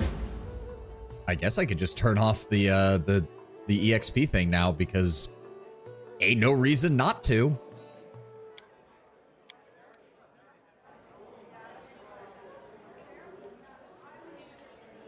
Hold on. I think so. Yeah. All right, we're just waiting on the ad to finish. What choices do we have? We've got... What kind of booty are we talking? Compared to the free cities and the Endoric Corsairs, you look like a beggar. But you're much better dressed than they are. The drink in your glass is not the same vinegar your crew drinks. Yeah. Yep. Literally 3 conversation options with that option turned off, and I went from level 19 to level 20. Good lord, game. Somebody at Alcat did not, I don't think, did the math quite right on these skill checks. Because I don't think you should be getting 400,000 experience points from a skill check. I think you should be getting more than the 2,000 to 3,000 at this point in the end of the game, but that's a lot. Order Chronos thing, it may be funny, but consider the Imperium has a literal million worlds to keep in check, each having a different solar cycle to Terra. It's no wonder the timekeeping is fucked, especially with the bureaucracy. Oh, and don't forget the warp travel. Don't forget the warp travel. That doesn't help things either. Oh, the 45 is the highest, and I do have the rolls for it. Who are you trying to fool, Captain? Everyone knows you're pocketing the best part of the booty. Weller told me everything. The pirates begin to murmur, many of them looking angrily at the captain. Martin puts his hand upon his weapon. You stop making plans on my ship. Stop the mutiny. Crewman, arrest Waller. Best not cross swords with me. Anyone who touches Weller is a dead man. Martin freezes, not knowing what to say, and silence falls for a moment. Then one of the pirates hisses an incomprehensible sailor's swear through his teeth. Martin looks at the seamen around him, bewildered. The first mate makes a sign, and the captain, apparently now former captain, is carted away. Typically non-combat experiences per quest, not per skill check. Yep. First mate, now Captain Weller, shakes your hand. You saved the prestigious. Now we can finally set sail like normal privates. Pirates. Hold on. I do remember what I promised. We'll put an end to our career as sea dogs. We're an honest merchant vessel now. The prestigious will sail henceforth under your banner. Keep your combat experience, Weller. I may call on you if need be. Consider yourself more of a privateer than a pirate. Glorious. And there we go. Level 10 Dragon Disciple. Dragon form gets an upgrade, and our blind sense also gets an upgrade. Very nice. And our final point... Oh, somehow I ended up with even numbers across the board. How the fuck did I manage that? Alright, well, we'll just increase strength to 29 then. That's the only thing that actually gives you a bonus, is it increases your carry weight. And we do get access to our level 7 and level 8 spells. Not sure what exactly I want at this level, unfortunately. You know what? Give me fly mass so that our whole force can fly. And then... give me Horrid Wilting, because it's hard to beat being able to just toss that on people. Yep. We also get the Power of Worms. Of Worms. At 20th level, your Draconic Heritage becomes fully manifest. You gain immunity to paralysis, immunity to sleep, and immunity to acid damage. Your blind sense now also extends to a range of 60 feet. We have reached max level. Hot damn. As it should be. All right. Are you happy that the pirates left now? Yeah, you don't care. That's fine. Let me just loot your storeroom, see if there's anything back here. Nope, nothing. All right. All right, pirates are dealt with. I'll level up Lindsay when I feel like it. For right now, we've got more things to investigate. In due time. Nobody named here. This is just all the citizens. Oh, what did we find? What did we find? What did we find? What did we find? I hate it when it does that. Where? What? Was it that? I don't know. Am I missing something? I really, like, I know that they make it so that when you spot something, it outlines it in purple. Usually. But sometimes you don't notice it because the rest of the game is going on, and I really, really wish they would come up with a slightly better system that actually shows it off. Oh, and Laura. Found what all men want. Atlantis.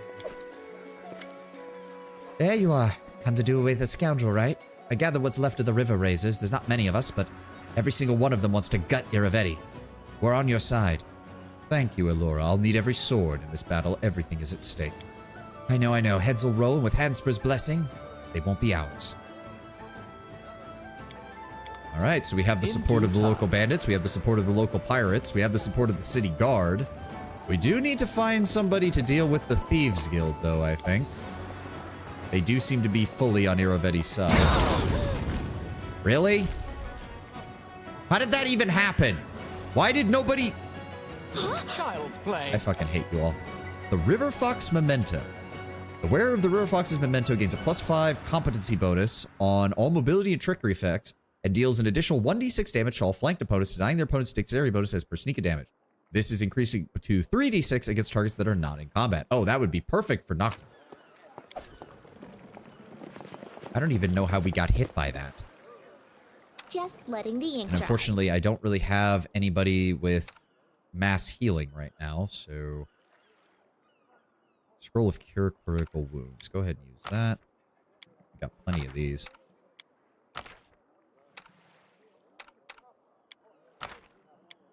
We got plenty of... What are these? Cure Light Wounds? Just use them all. Just use them all. No reason not to. There we go. And Octavia as well. Oh, wait. There we go. Alright, much better. That is not far. Okay, nothing else on the docks, nothing else up here. So we've secured everybody's support that we can at the docks. I got mass healing for you. Has reached his monthly allotment of pants grab jokes. Further infractions result in expulsion via airline. What is it from Civvy 11's videos? Actionable joke detected, and then he just gets shocked. Or for him, it's usually actionable pun. I do love Civvy's videos. They're so good. I'm assuming this is...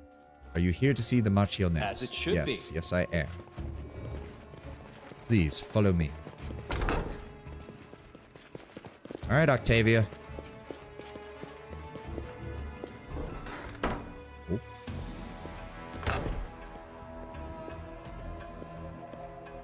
The music is very ominous for what is supposed to be a good meeting. What is this? I was not expecting guests.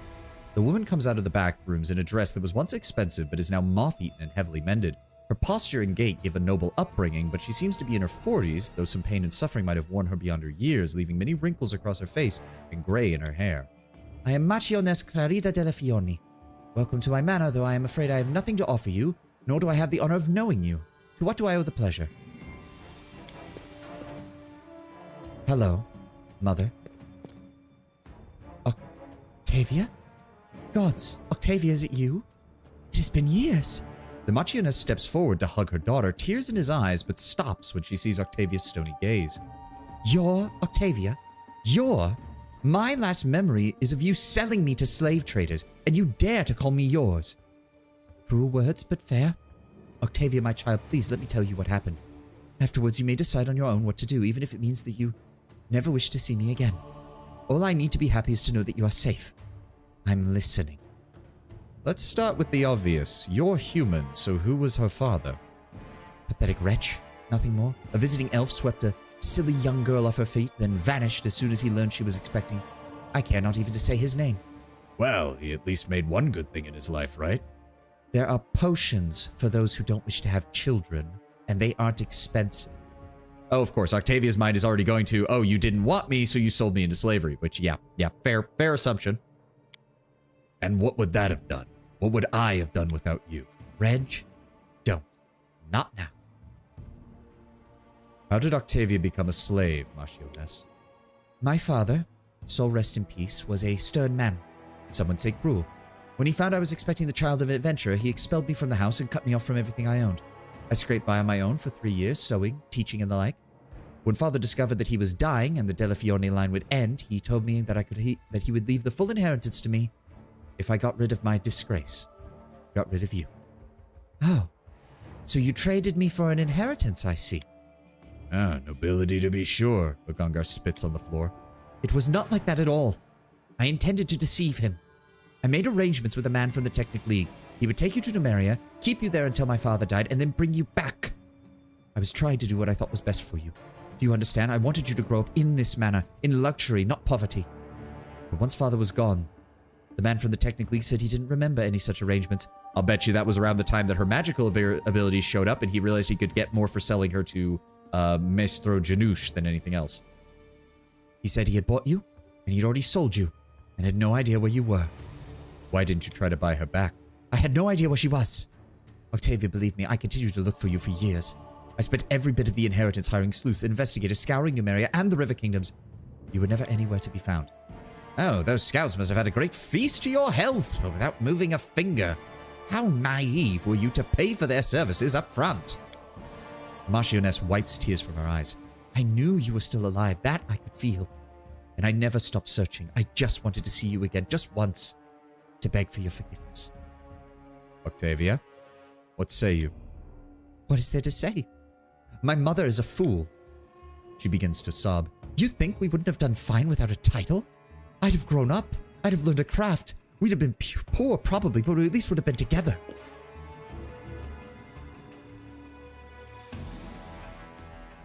The Marchioness and Octavia hold each other tight. Please, will you stay? At least for a while. We have much to talk of. It is dangerous for you here. All you have is what, a couple of servants? There's disquiet all throughout attacks. Magical beasts, barbarians. I live in Dracaria now. Have you heard of it? We've already established it. Move there.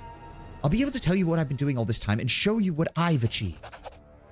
She is my chief magical advisor, after all.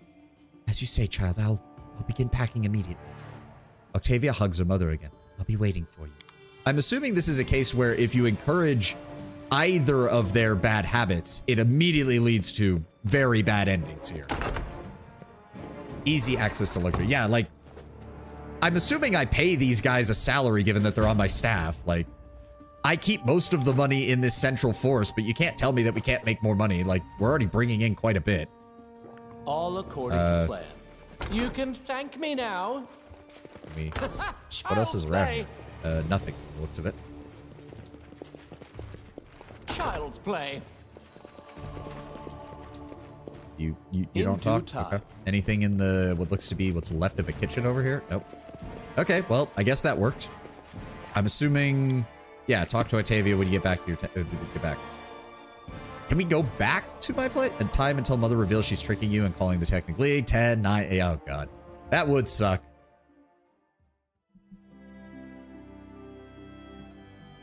Well, I guess we can make a quick trip back to the capital right now. Irovetti, just hold on. I forgot my wallet. I'll be right back. Crown. We can also swap out our party because Bergongar and Octavia are done, and I guess we'll just bring Lindsay then. And who should I bring in place? Probably Valerie and Amiri.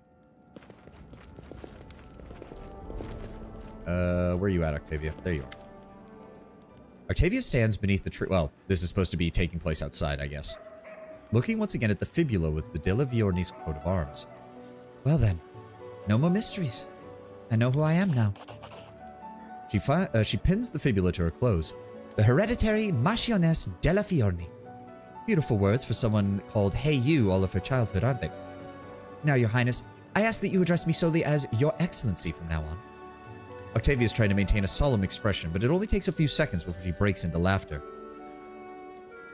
Kidding, I'm kidding, of course. In all seriousness, I'm just happy to know my mother didn't betray me. This was all a mistake, a terrible, idiotic, stupid mistake, but it's still fixable. I have a family. Not just our team, but you, Reg, Lindsay, all of them.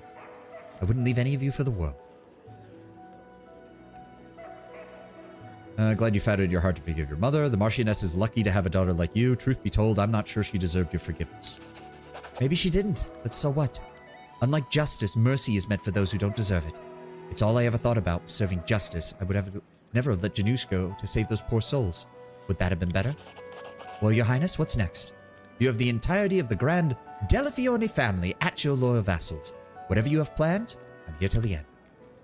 Follow my lead. Well, you're already better than half of the nobility we've run into in the River Kingdoms. And you're probably smarter than the other half. Alright. We can leave all that. Don't need that. Octavia, Lindsay, you can stay here. Let's go ahead and grab our normal team. Oh, wait. Tristan, you stay put. Lindsay, you come with me. She at least has support spells, so she can kind of fill the same role. Even if the Bard's spell list is not exactly the best in this game. But that's fine. All right, fine, Lindsay. I'll get you leveled up before we head back to Patax. Where's your build? There it is. Level 16? Yes. More hit points. Boom, boom, boom. And we got a little bit of everything from her. None of it really matters, but we can boost stealth, I guess. Oh, and she has one more point charisma.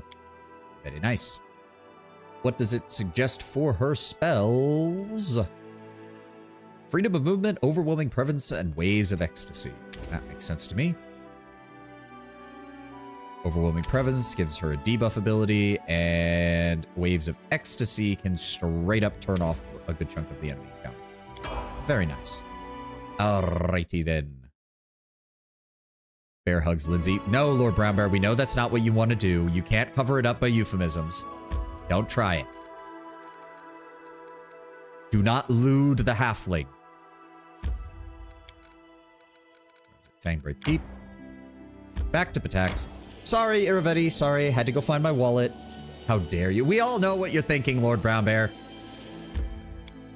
You have not made any disguisement of any of it. All right, now go to the academy.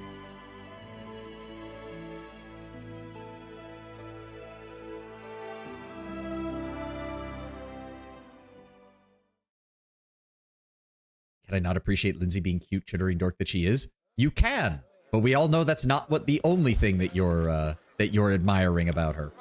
Right, swap these around. Valerie, you here. And then... Actually, no, that works, I think. Swap. There we go. Briarnis, you're one of the... Yeah. Oh, there you are. What kind of performance are we to expect today? Capitulation of the King Terendil in the face of luminous Irovetti, or something else? If I oppose Irovetti, will you support me? Why? Irovetti prays to Callistria himself and donates generously to his temple. With him in charge, the city's become much more cheerful than it used to be. Why would I wish to see him deposed? To avenge the lives that he's trampled. Is it not Callistria's teachings that such things should be avenged? Revenge. Yes. Our goddess is patient, but sooner or later the bill must come due. The savored sting allows much. What he is doing has become unacceptable. I'm ashamed of accepting money tainted by his crimes. Let me wash my hands in his blood. Go now. Carry out your plan. We should not be seen together. There are spies everywhere. Option 3. Sorry, Lord Brown Bear. I'm taking the option that gives me experience. Alright, the Temple Guard will support us against Irovetti. Nice. Who do we have left? Aymar de Camps. Well, well, well, Mr. I set you on a bullshit errand. Gone is the confident and well-groomed playwright who approached you at the Rushlight tournament. Aymar de Champs who sent you to defeat the river pilots is pale and wan as though he's not slept for days. He runs a hand through his hair as you approach. Terrible mistake, huh? A terrible mistake, Your Grace. I owe you an apology and an explanation. He holds up his hand as if to request your addiction to experience gain. I forgot. Exactly. To ward off a blow. Welsh Kelverway, the magistrate. He knows that I have a way with words. He wouldn't think that now I'm stumbling over myself. He's cruel, but he's devious. I think he wanted to test my loyalty, eliminate his rivals. He recruited me as a spy. It seemed natural. What with my husband and the guards, I couldn't just refuse. That would make me look like a threat to the state. The king is already putting the squeeze on the guard is enough. They would threaten my Talwyn, too. I've concocted a story to get you to attack someone in the pretense of piracy, knowing it wouldn't be true. Wow, you're just folding like a goddamn deck of cards. I haven't even said anything yet. He nervously looks around. You need to get out of here before there's more trouble. I'm doing what I can to make it right. Faster than you can say. Terendil, shouts an approaching woman, her voice silencing all the other conversations for 100 feet. It's Rinshala Vascari, who had overseen the convoy you attacked, wearing proudly the light blue clothing embroidered with the heron insignia of the Riversong Trade House. You have the gall to show your face in Patax after what you did to me. A brazen attack on the kingdom's river against one of its eminent trade houses, and now you gallivant about while snubbing justice. Several of her personal guards array themselves behind her, watching grimly. At the same time, onlookers begin gathering. You attacked my shipments, my family, my crew. Stand aside, make way for the king's magistrate. The Honorable Welsh Kelverway makes his way to the conversation with the squad of Pataxian guards in tow. Sergeant Talwyn Halmarian, keep the peace as I handle these miscreants. He tugs irritably at his sash before looking at you. As for you, your grace, it's convenient you spared us the trouble of arresting you for sentencing. How dare you show your face of attacks after launching an unprovoked attack upon the River Song, lifeblood of our city and pride of our kingdom. You've slain our people and threatened the prosperity of every citizen here. It was not his fault, declares Aymar as he steps forward. I accept responsibility for... Listen. This villain has begun poisoning the minds of our people, using doubt and venom to make us see ourselves as fiends when the mastermind stands before us all. You, proud citizens of Patax. See, it's from this foreign miscreant stems all of our ills. Sergeant Talwyn seems baffled by what's happening, looking for guidance from Aymar. The latter looks back with sad resolve. But we are a civilized and high-minded people, declares Welsh Kelvaway. Let us hear from the accused. Smugly, he turns to you and awaits your response. This man, the playwright, he betrays us, he hurts Rinshala, he made us into bandits. Let him take the blame for his mistakes. Yeah, but that's not going to work against Irovetti, Ekun, so we need to play the longer game here. I understand the charges against me, but please allow me a rebuttal. Fireball. I am innocent, and I refute all of your accusations. Ah, the red-handed criminal questions the judicial system. Very well. How do you refute the state's accusations? You warned Rishala Viscari of the impending attack, not from pirates, but from me. It is though you had hoped I would attack her and incriminate myself. I was prepared to condemn you for theft and murder, yet it is no trouble for me to add forgery to the counts against you. Calloway peers at the page for a moment before adding, and even so, it is my sacred duty to protect the people from foreign pretenders and predators from your lawless lands. Although the crowd still seems moved by Judge Kelvaway's rhetoric, a muttering minority begins to question the narrative. You told me of so-called pirates, Judge Kelvaway. Why would you have to gain by painting your own people as outlaws? Of course I warned against pirates, the judge responds indignantly. King Irovetti's soldiers patrol our territory to ensure the safety of all, yet there are those who would exploit the river freedoms to attack our merchants. He looks at you for a moment before turning to the crowd. Clearly, our king was right to worry about foreign powers preying upon the people.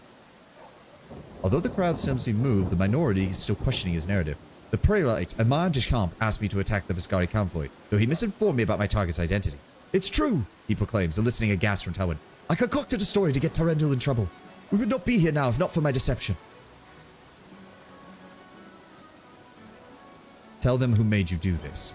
The playwright squares his shoulders before pointing at the magistrate. 'Twas Welsh Calvaway himself who approached me, demanding that I trick Lord Tarendil into attacking the convoy, so called for the good of Patax. What I thought was a service to the kingdom has endangered our people and the innocent men before us. Lies and slander, exposed the magistrate. How easy it must be for a playwright to spin such a web of falsehoods to confuse the listener, betray his neighbors. No, good people of Patax, Aymar Deschamps was born not in our fair nation, but in Taldor, where intrigue and backstabbing are second nature. It should come as no surprise we should find a kindred spirit in a false king. I feel like my character should immediately shoot back with, don't your own papers claim that Irovetti was born in Taldor as well? Seems a bit bigoted of you. Yeah, I have presented my evidence. I believe the people can see that I am not guilty. Do not forget that Patax is a land of justice, of the king's justice. As appointed magistrate and defender of the people, it is my job to declare you guilty. Judge Kelvaway sneers in grim triumph before staggering back at the crowd's own outburst.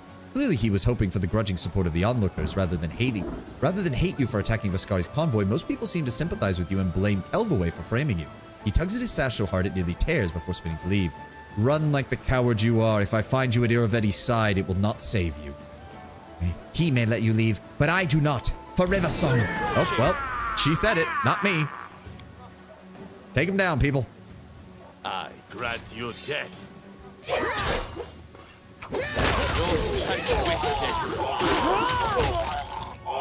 I'm writing you out of our story. We good? Aymar seems unable to find the right words. I was at fault.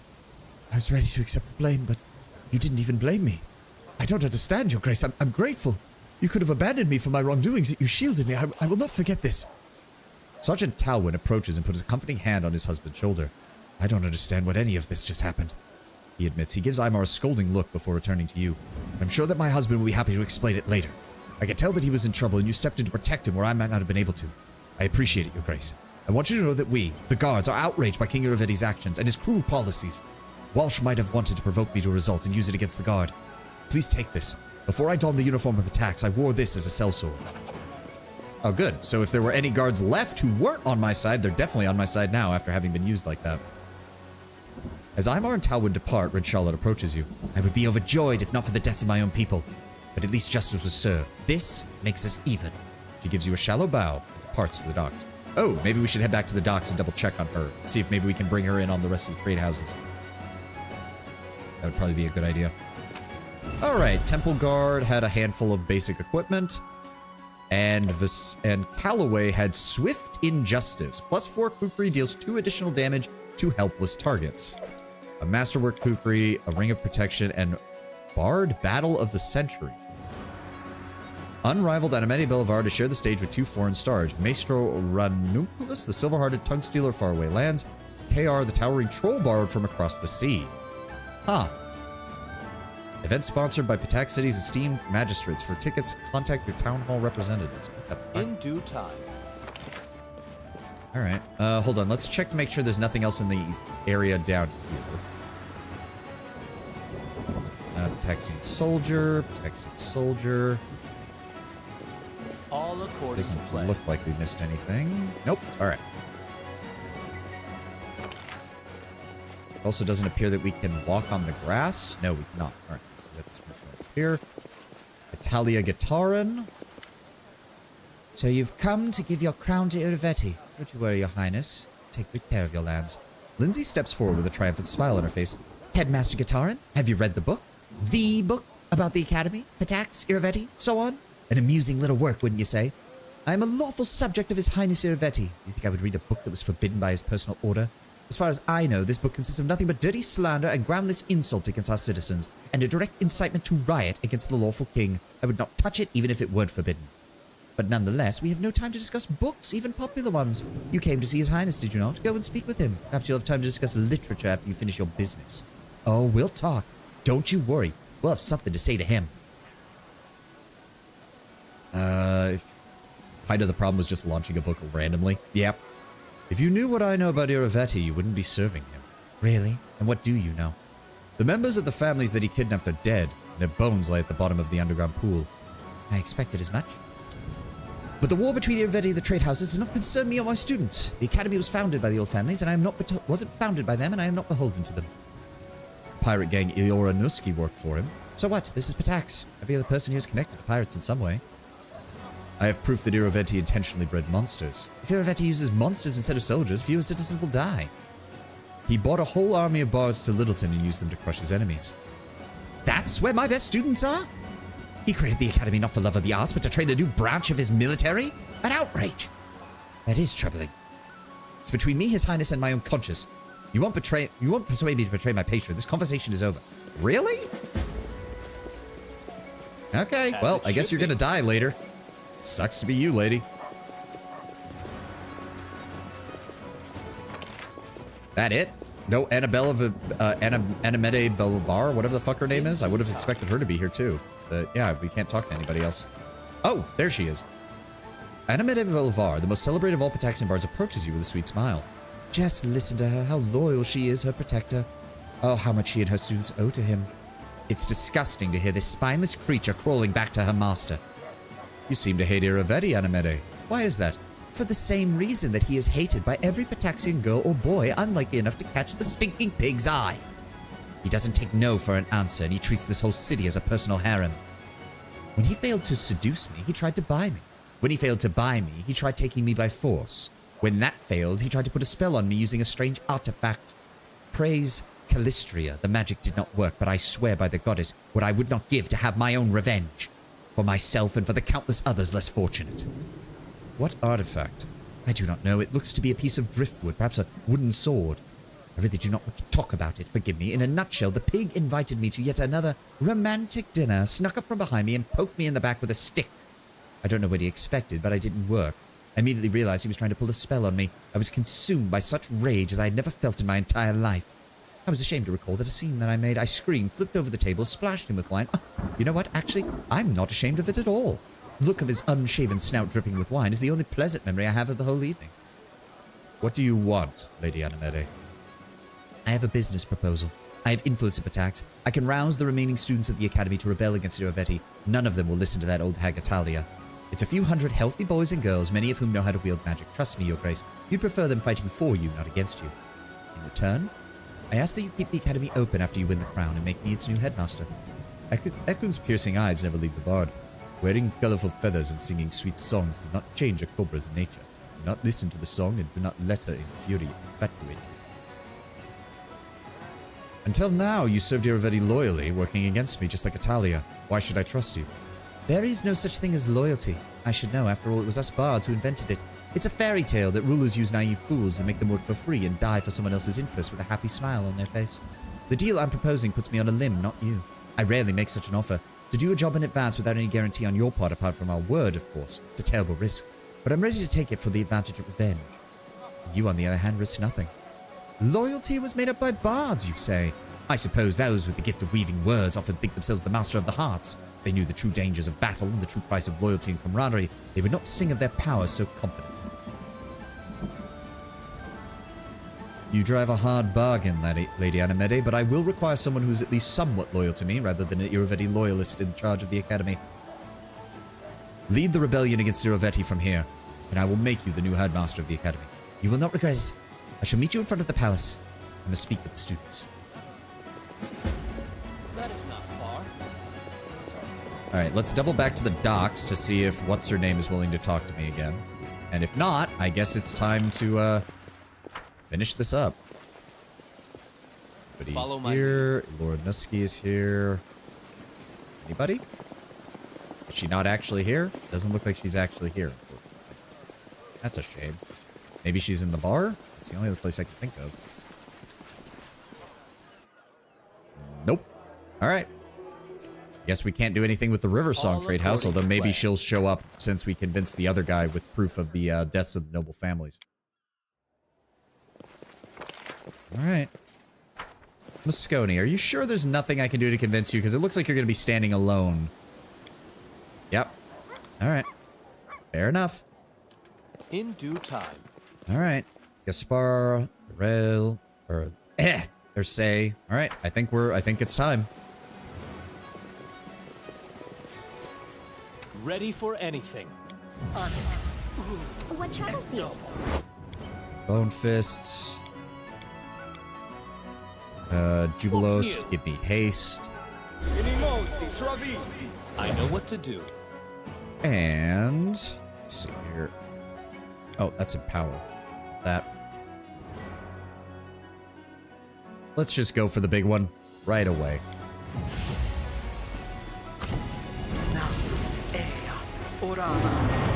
All right, Irovetti, you wanted me here. You've got me. You'll be dealing with my true form. I swear to God, game, do not transform me back just because it's a conversation. Well, hello, King. I'm glad to see that despite your utter failure as a ruler, you did listen to the voice of reason and made the only right decision. Give me your crown and swear allegiance to me. I promise I shall rule your lands wisely and mercifully. Well, hello, looks up. Oh, fuck. No, Irovetti, I did not come to give you my crown. I came to take yours. Citizens of Free Pitax, our city is in danger. The enemy is at the gate. To arms! For our freedom! For your king! Oh, Moscone, your loyalty is to be commended. I'm not going to regret attacking you, but I will honor you in death.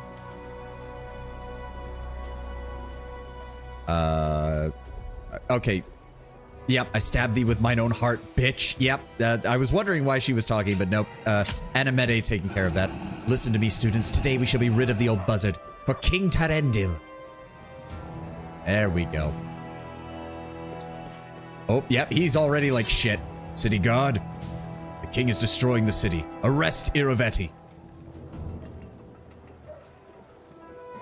Moscone's probably feeling very uncomfortable right now. Old families, founders of attacks, today is the day of reckoning. Destroy Irovetti for King Tarendil.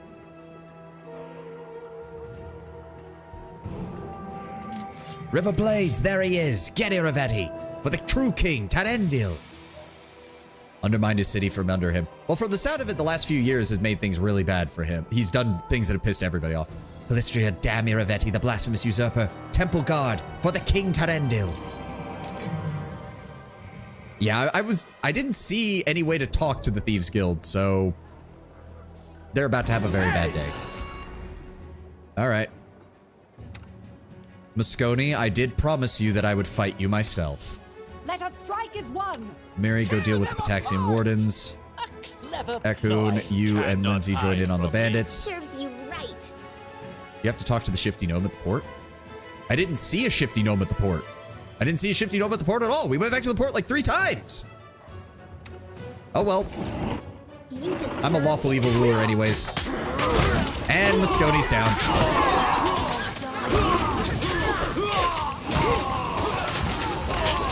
Oh yeah, send in your reinforcements, Irovetti. It's going so well for them.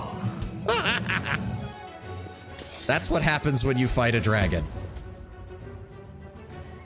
That was glorious. Oh, Stefano. I did say that if we met on the battlefield, I would tear you apart, and I did. The Lightning Duelist. This dagger is a +4 insight bonus to initiative rolls and a +1 dodge bonus to AC and deals an additional 1d6 lightning damage.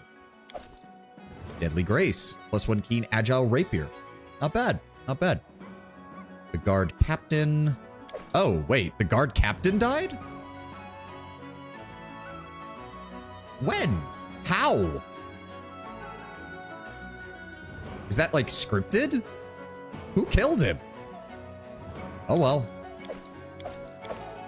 Sucks to be the guard, I guess. I have nothing. Unless it meant Shifty Gnome somewhere? I'm sure. I guess he was the only target they got? I don't know. Maybe it meant hit the enemy's guard captain? Because, oh, I don't know.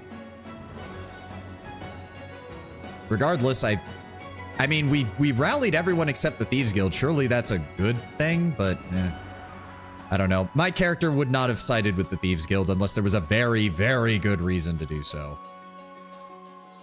How big is his palace? Because we've only got 20 minutes left, and I don't know if we can... Oh, dear God. You can thank me now. The massive statue of King Irovetti appears to be made of pure gold and inlaid with gems, but closer examination reveals that it's made of bronze and decorated with an illusion spell.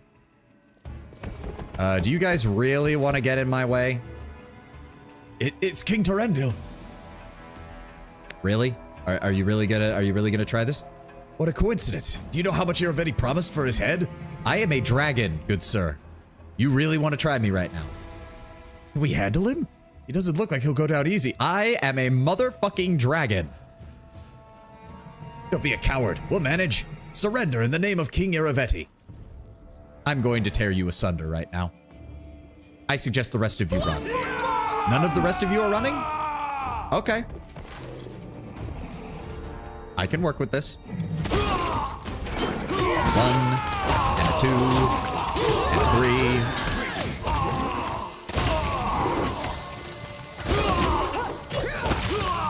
Whole palace is a dungeon? Oh.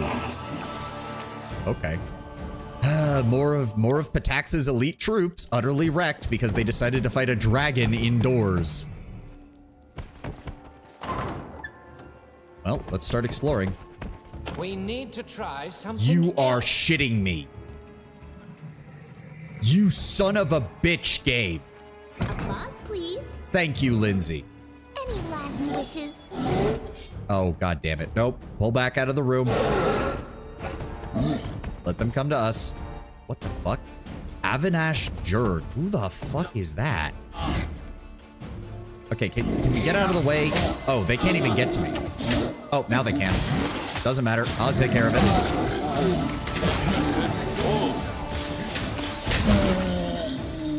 Are you going to come to me? I mean... Oh, that's a Hellfire Ray. That's not good. Oh, he's not... I'm not the only one with concealment. That's fine. We can fight this. I don't even know what you are. I can't even tell what you are.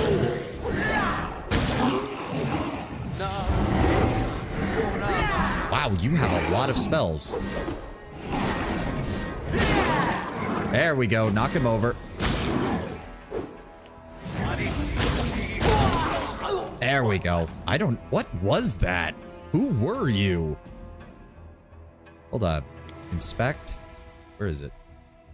Avinash Jurg. He was a chaotic evil magus outsider. Okay, so he was the unstoppable Khanda. What the fuck? Who was this man? Okay, so he was an actual, like, person, because he doesn't have a description. Okay, that was weird. That was honestly a little intimidating. He did a lot of damage. I wrote it like I saw it. Lindsay, would you like to give me... Oh, you don't really have that many healing spells, but we'll be May I fine. suggest another way to use this spell? He's an ogre magi. He was Irovetti's general. Oh. Really? 40 hit points and that was all I got? And Lindsay was called Oh, I guess I do have 360 in this form. That's fair. I don't suppose... Okay, that's the best way to do. Jubilos. I'd appreciate it if you would come in here and get this unlocked, please. Child's play. I guess they didn't have a description for them there. Yeah, I guess not. All right, please go away. All right, there we go. Avanash, the general's bedroom key. The bastard sword known as the Unstoppable Khanda. What the hell? Family weapon of a Vudran princess banished from her homeland, while the manifestation of the Rakshasa bloodline was the official reason for the exile, it is a poorly kept secret that was more due to laziness and hedonism. She is rumored to wander Avastan searching for magical relics, hoping to found an empire to rival her homeland. The Khanda, separated from its original master, seems to end up frequently in collections of said relics, prompting some to say the blade has embarked on a search of its own. It's also an executioner sword, like the way it's really wide and rectangular with a broad end. That's an executioner's blade. Full plate +4, belt of giant strength +4, headband of vast intelligence. Yep, all of that. So this was the guy who came up with the idea to come up with armored trolls as a elite fighting force. What is that? What did that do? Your whole party could fit on this bed. Orgy time? No. No. My character is lawful. He is monogamous. At least until such time as we do need to spread the draconic bloodline around a little bit, I think. Okay, so we could have gotten in through the back doors. So what did that do? All it did was turn something. Note on Ogre Magi. They are a type of Oni. Unlike in D&D, they don't have a close association with ogres, as they can disguise themselves and seem to prefer handsome disguises. Their intellect is high enough that sharing company with a bunch of inbred degenerates may grate on them. Most likely, the association may come from how Oni spirits are summoned. They arrive at sites of great evil, depravity, something in abundance among ogres. Ah. Sup, guys? Are you gonna try as well? It's noisy in the cantina as Irovetti's guards are vigorously discussing the ongoing battle. The old families have started a riot, street fights are springing up all over the city. We can't hold down the uproar. Irovetti's losing his grip as clear as day. And that Terendil, did you see him handle Villamor? You think we stand a chance against him? He's almost here. Let's run. The were-rat, wow, he has were-rats on his staff? Shows its crooked teeth and a fierce grin. Cowardly, useless fools. Did you eat the royal food, drink his wine, stuff your pockets with gold? Now you'll stay and fight. I'll eat the face of any who try to run. The tyrant's henchmen. You are all guilty, and you will all die. Terendil, I'll eat your liver. I'll gnaw at your guts. I'll suck the marrow from your bones. So I take it this is his master of spies. That would be my guess. How many bards do you have on staff?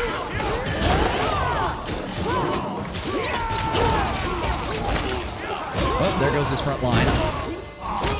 Okay, he's... How many fucking alchemists do you have? These need to go away.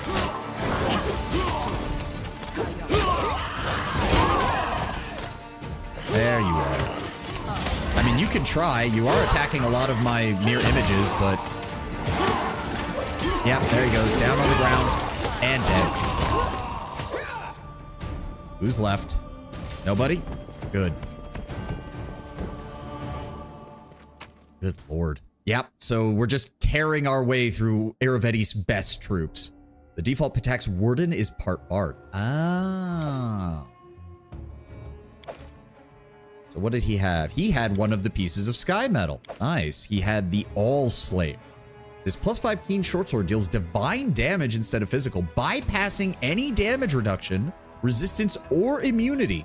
It also grants its wielder the ability to cast invisibility at will. Wow, that is one hell of a fucking good short sword. Thank you for adding it to my treasury. Corrosive short sword, belt of physical form, amulet of natural armor, ring of protection, bracers of armor, and all of their equipment. Well, that's taken care of. So his general is dead. His master of spies is dead. Who's left? Oh. Oh. The door. Woe is me. Hello? What do you mean by that? Okay. We got here. Random loot. Another piece of sky metal. More random loot. I mean, haven't you wondered where those were-tigers came from? I did earlier. I'm assuming we'll run into another one. We know he got the were-rats. Oh, does that mean that the were-rat lair that we found outside the Staglord's fortress was actually a den of Pitaxian agents, basically? Oh, sup, guys?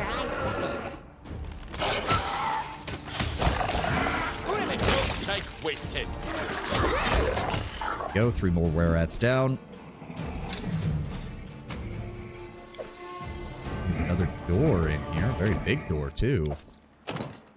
Ooh, the door is locked with no knob or lock in sight. Okay, so we've got some kind of secret thing here. Oh, hi. Just sticking my head through the doorway. Quickly, quickly, stop fussing. Just grab everything. We'll decide what's valuable later. I think someone's coming. Sup, guys? Good day. We're guarding His Highness's treasures from anyone who might steal them. Yeah. They aren't allies. They're invaders. Attack! You guys are really dumb, you know that? Like, exceptionally dumb.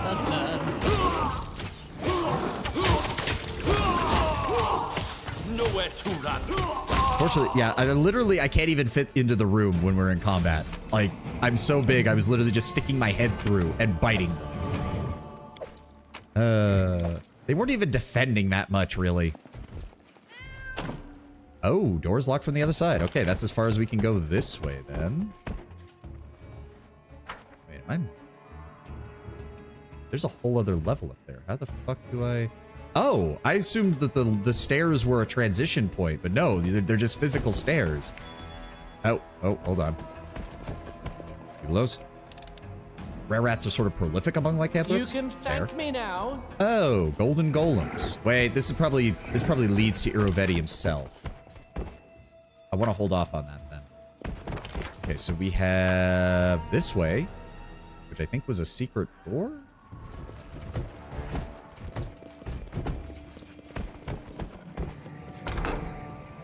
Hello. Oh, it's the cafeteria. Where does that go? To storage. Oh. Hello. I am a dragon. Don't kill me, I'm just a dishwasher. Fair enough. I suggest you leave. I cannot guarantee your safety if any of Irovetti's guys... Yeah, when you catch Irovetti, give his ass a couple of kicks. I am more than willing to do that. Alright, let's go see what he's keeping down in storage, shall we? Save the game, please. Thank you. We only have a little bit longer. I want to see how much more we can get done in here. What have we got down here? Storage. Just random. Oh. Oh. There. Okay, so there's a ghost of somebody. I just don't know who or what. Oh. General's bedroom key. Oh, so that would have gotten us past the locked door that we almost fucked up. Fair enough. To victory! Oh, hi, more were-rats. Oh, that's a lot of dudes. Let's just go ahead and... Yes, please all run into the explosive zone where I'm about to fire. That was a brilliant idea, guys. I can't even tell who they're... Oh, they're shooting at Lindsay. That's why Lindsay's taking damage. All right. More were-rats. God damn.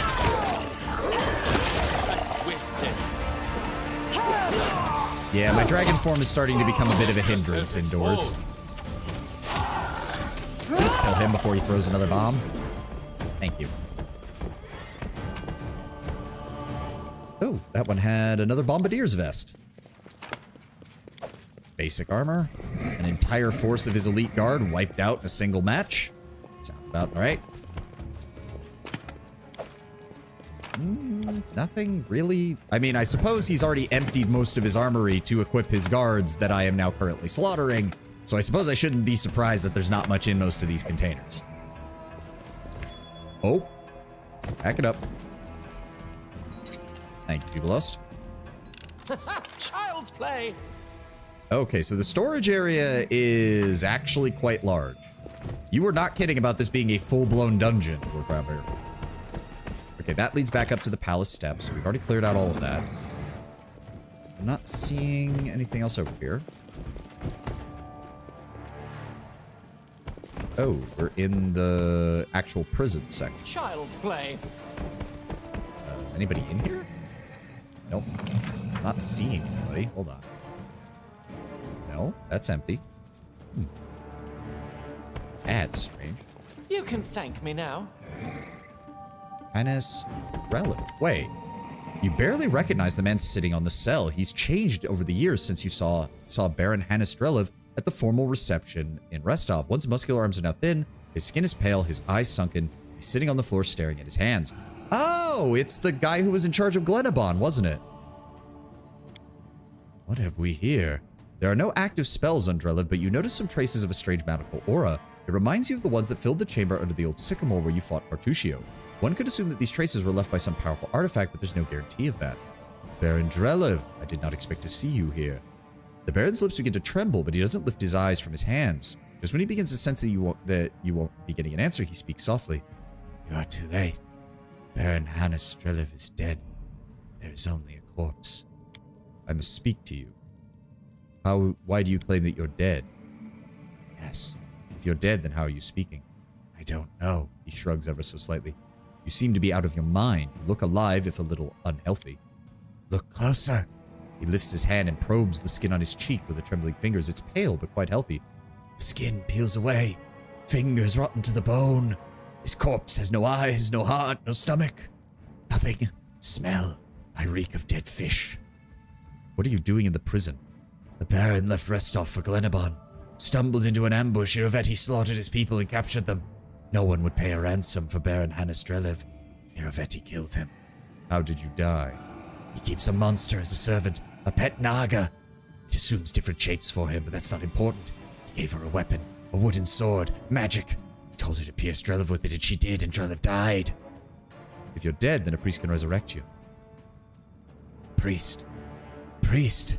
Do priests resurrect the dead? Yes. Perhaps a priest could help.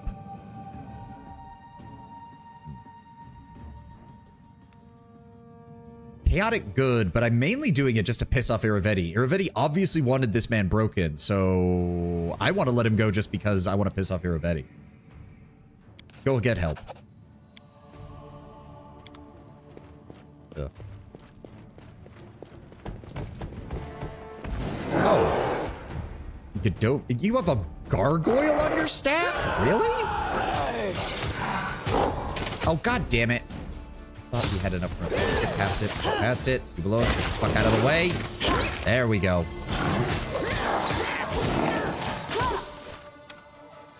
Oh wow. Okay, Miri, I need you to stop using your rage because you've used up almost all of it. The gargoyle. Yeah, well, we dealt with him. Ring of protection +5. Manticore skin boots and belt of physical flow. Skin him and take the stuff. Adventures call to them. Lindsay, you need to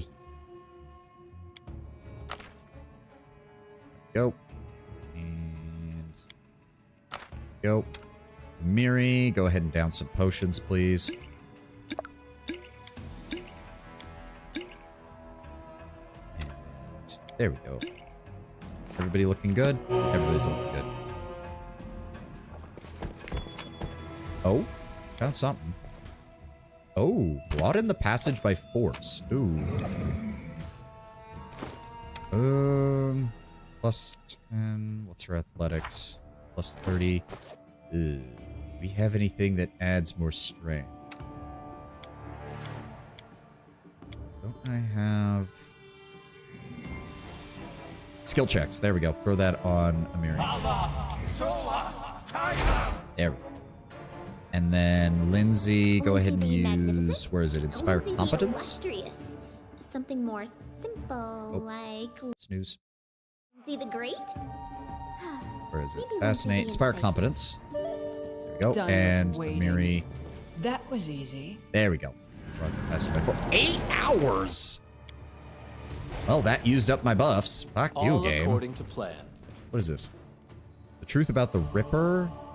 Against the claims the guard, our informant claims that the Court Ripper is still alive and lives at the King's Palace serving as Irovetti's personal executioner. Oh, so the gargoyle was literally a serial killer that he then employed as... This is not the way it works. Fuck you, game. We missed it by 1. Anything else?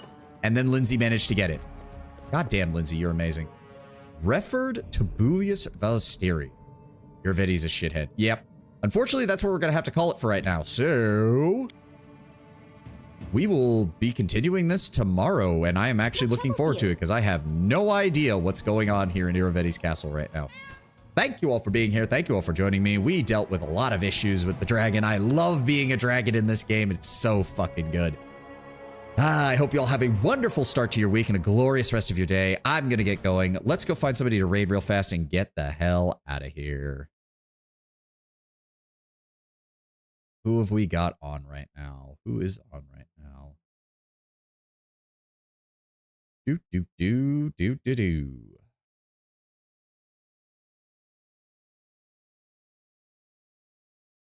There is really nobody on right now. Jesus Christ. Again, it keeps giving me foreign language accounts. Now, fuck it. No raid today. I gotta get going. We will see each other tomorrow. Have a glorious day, everybody. Bye-bye.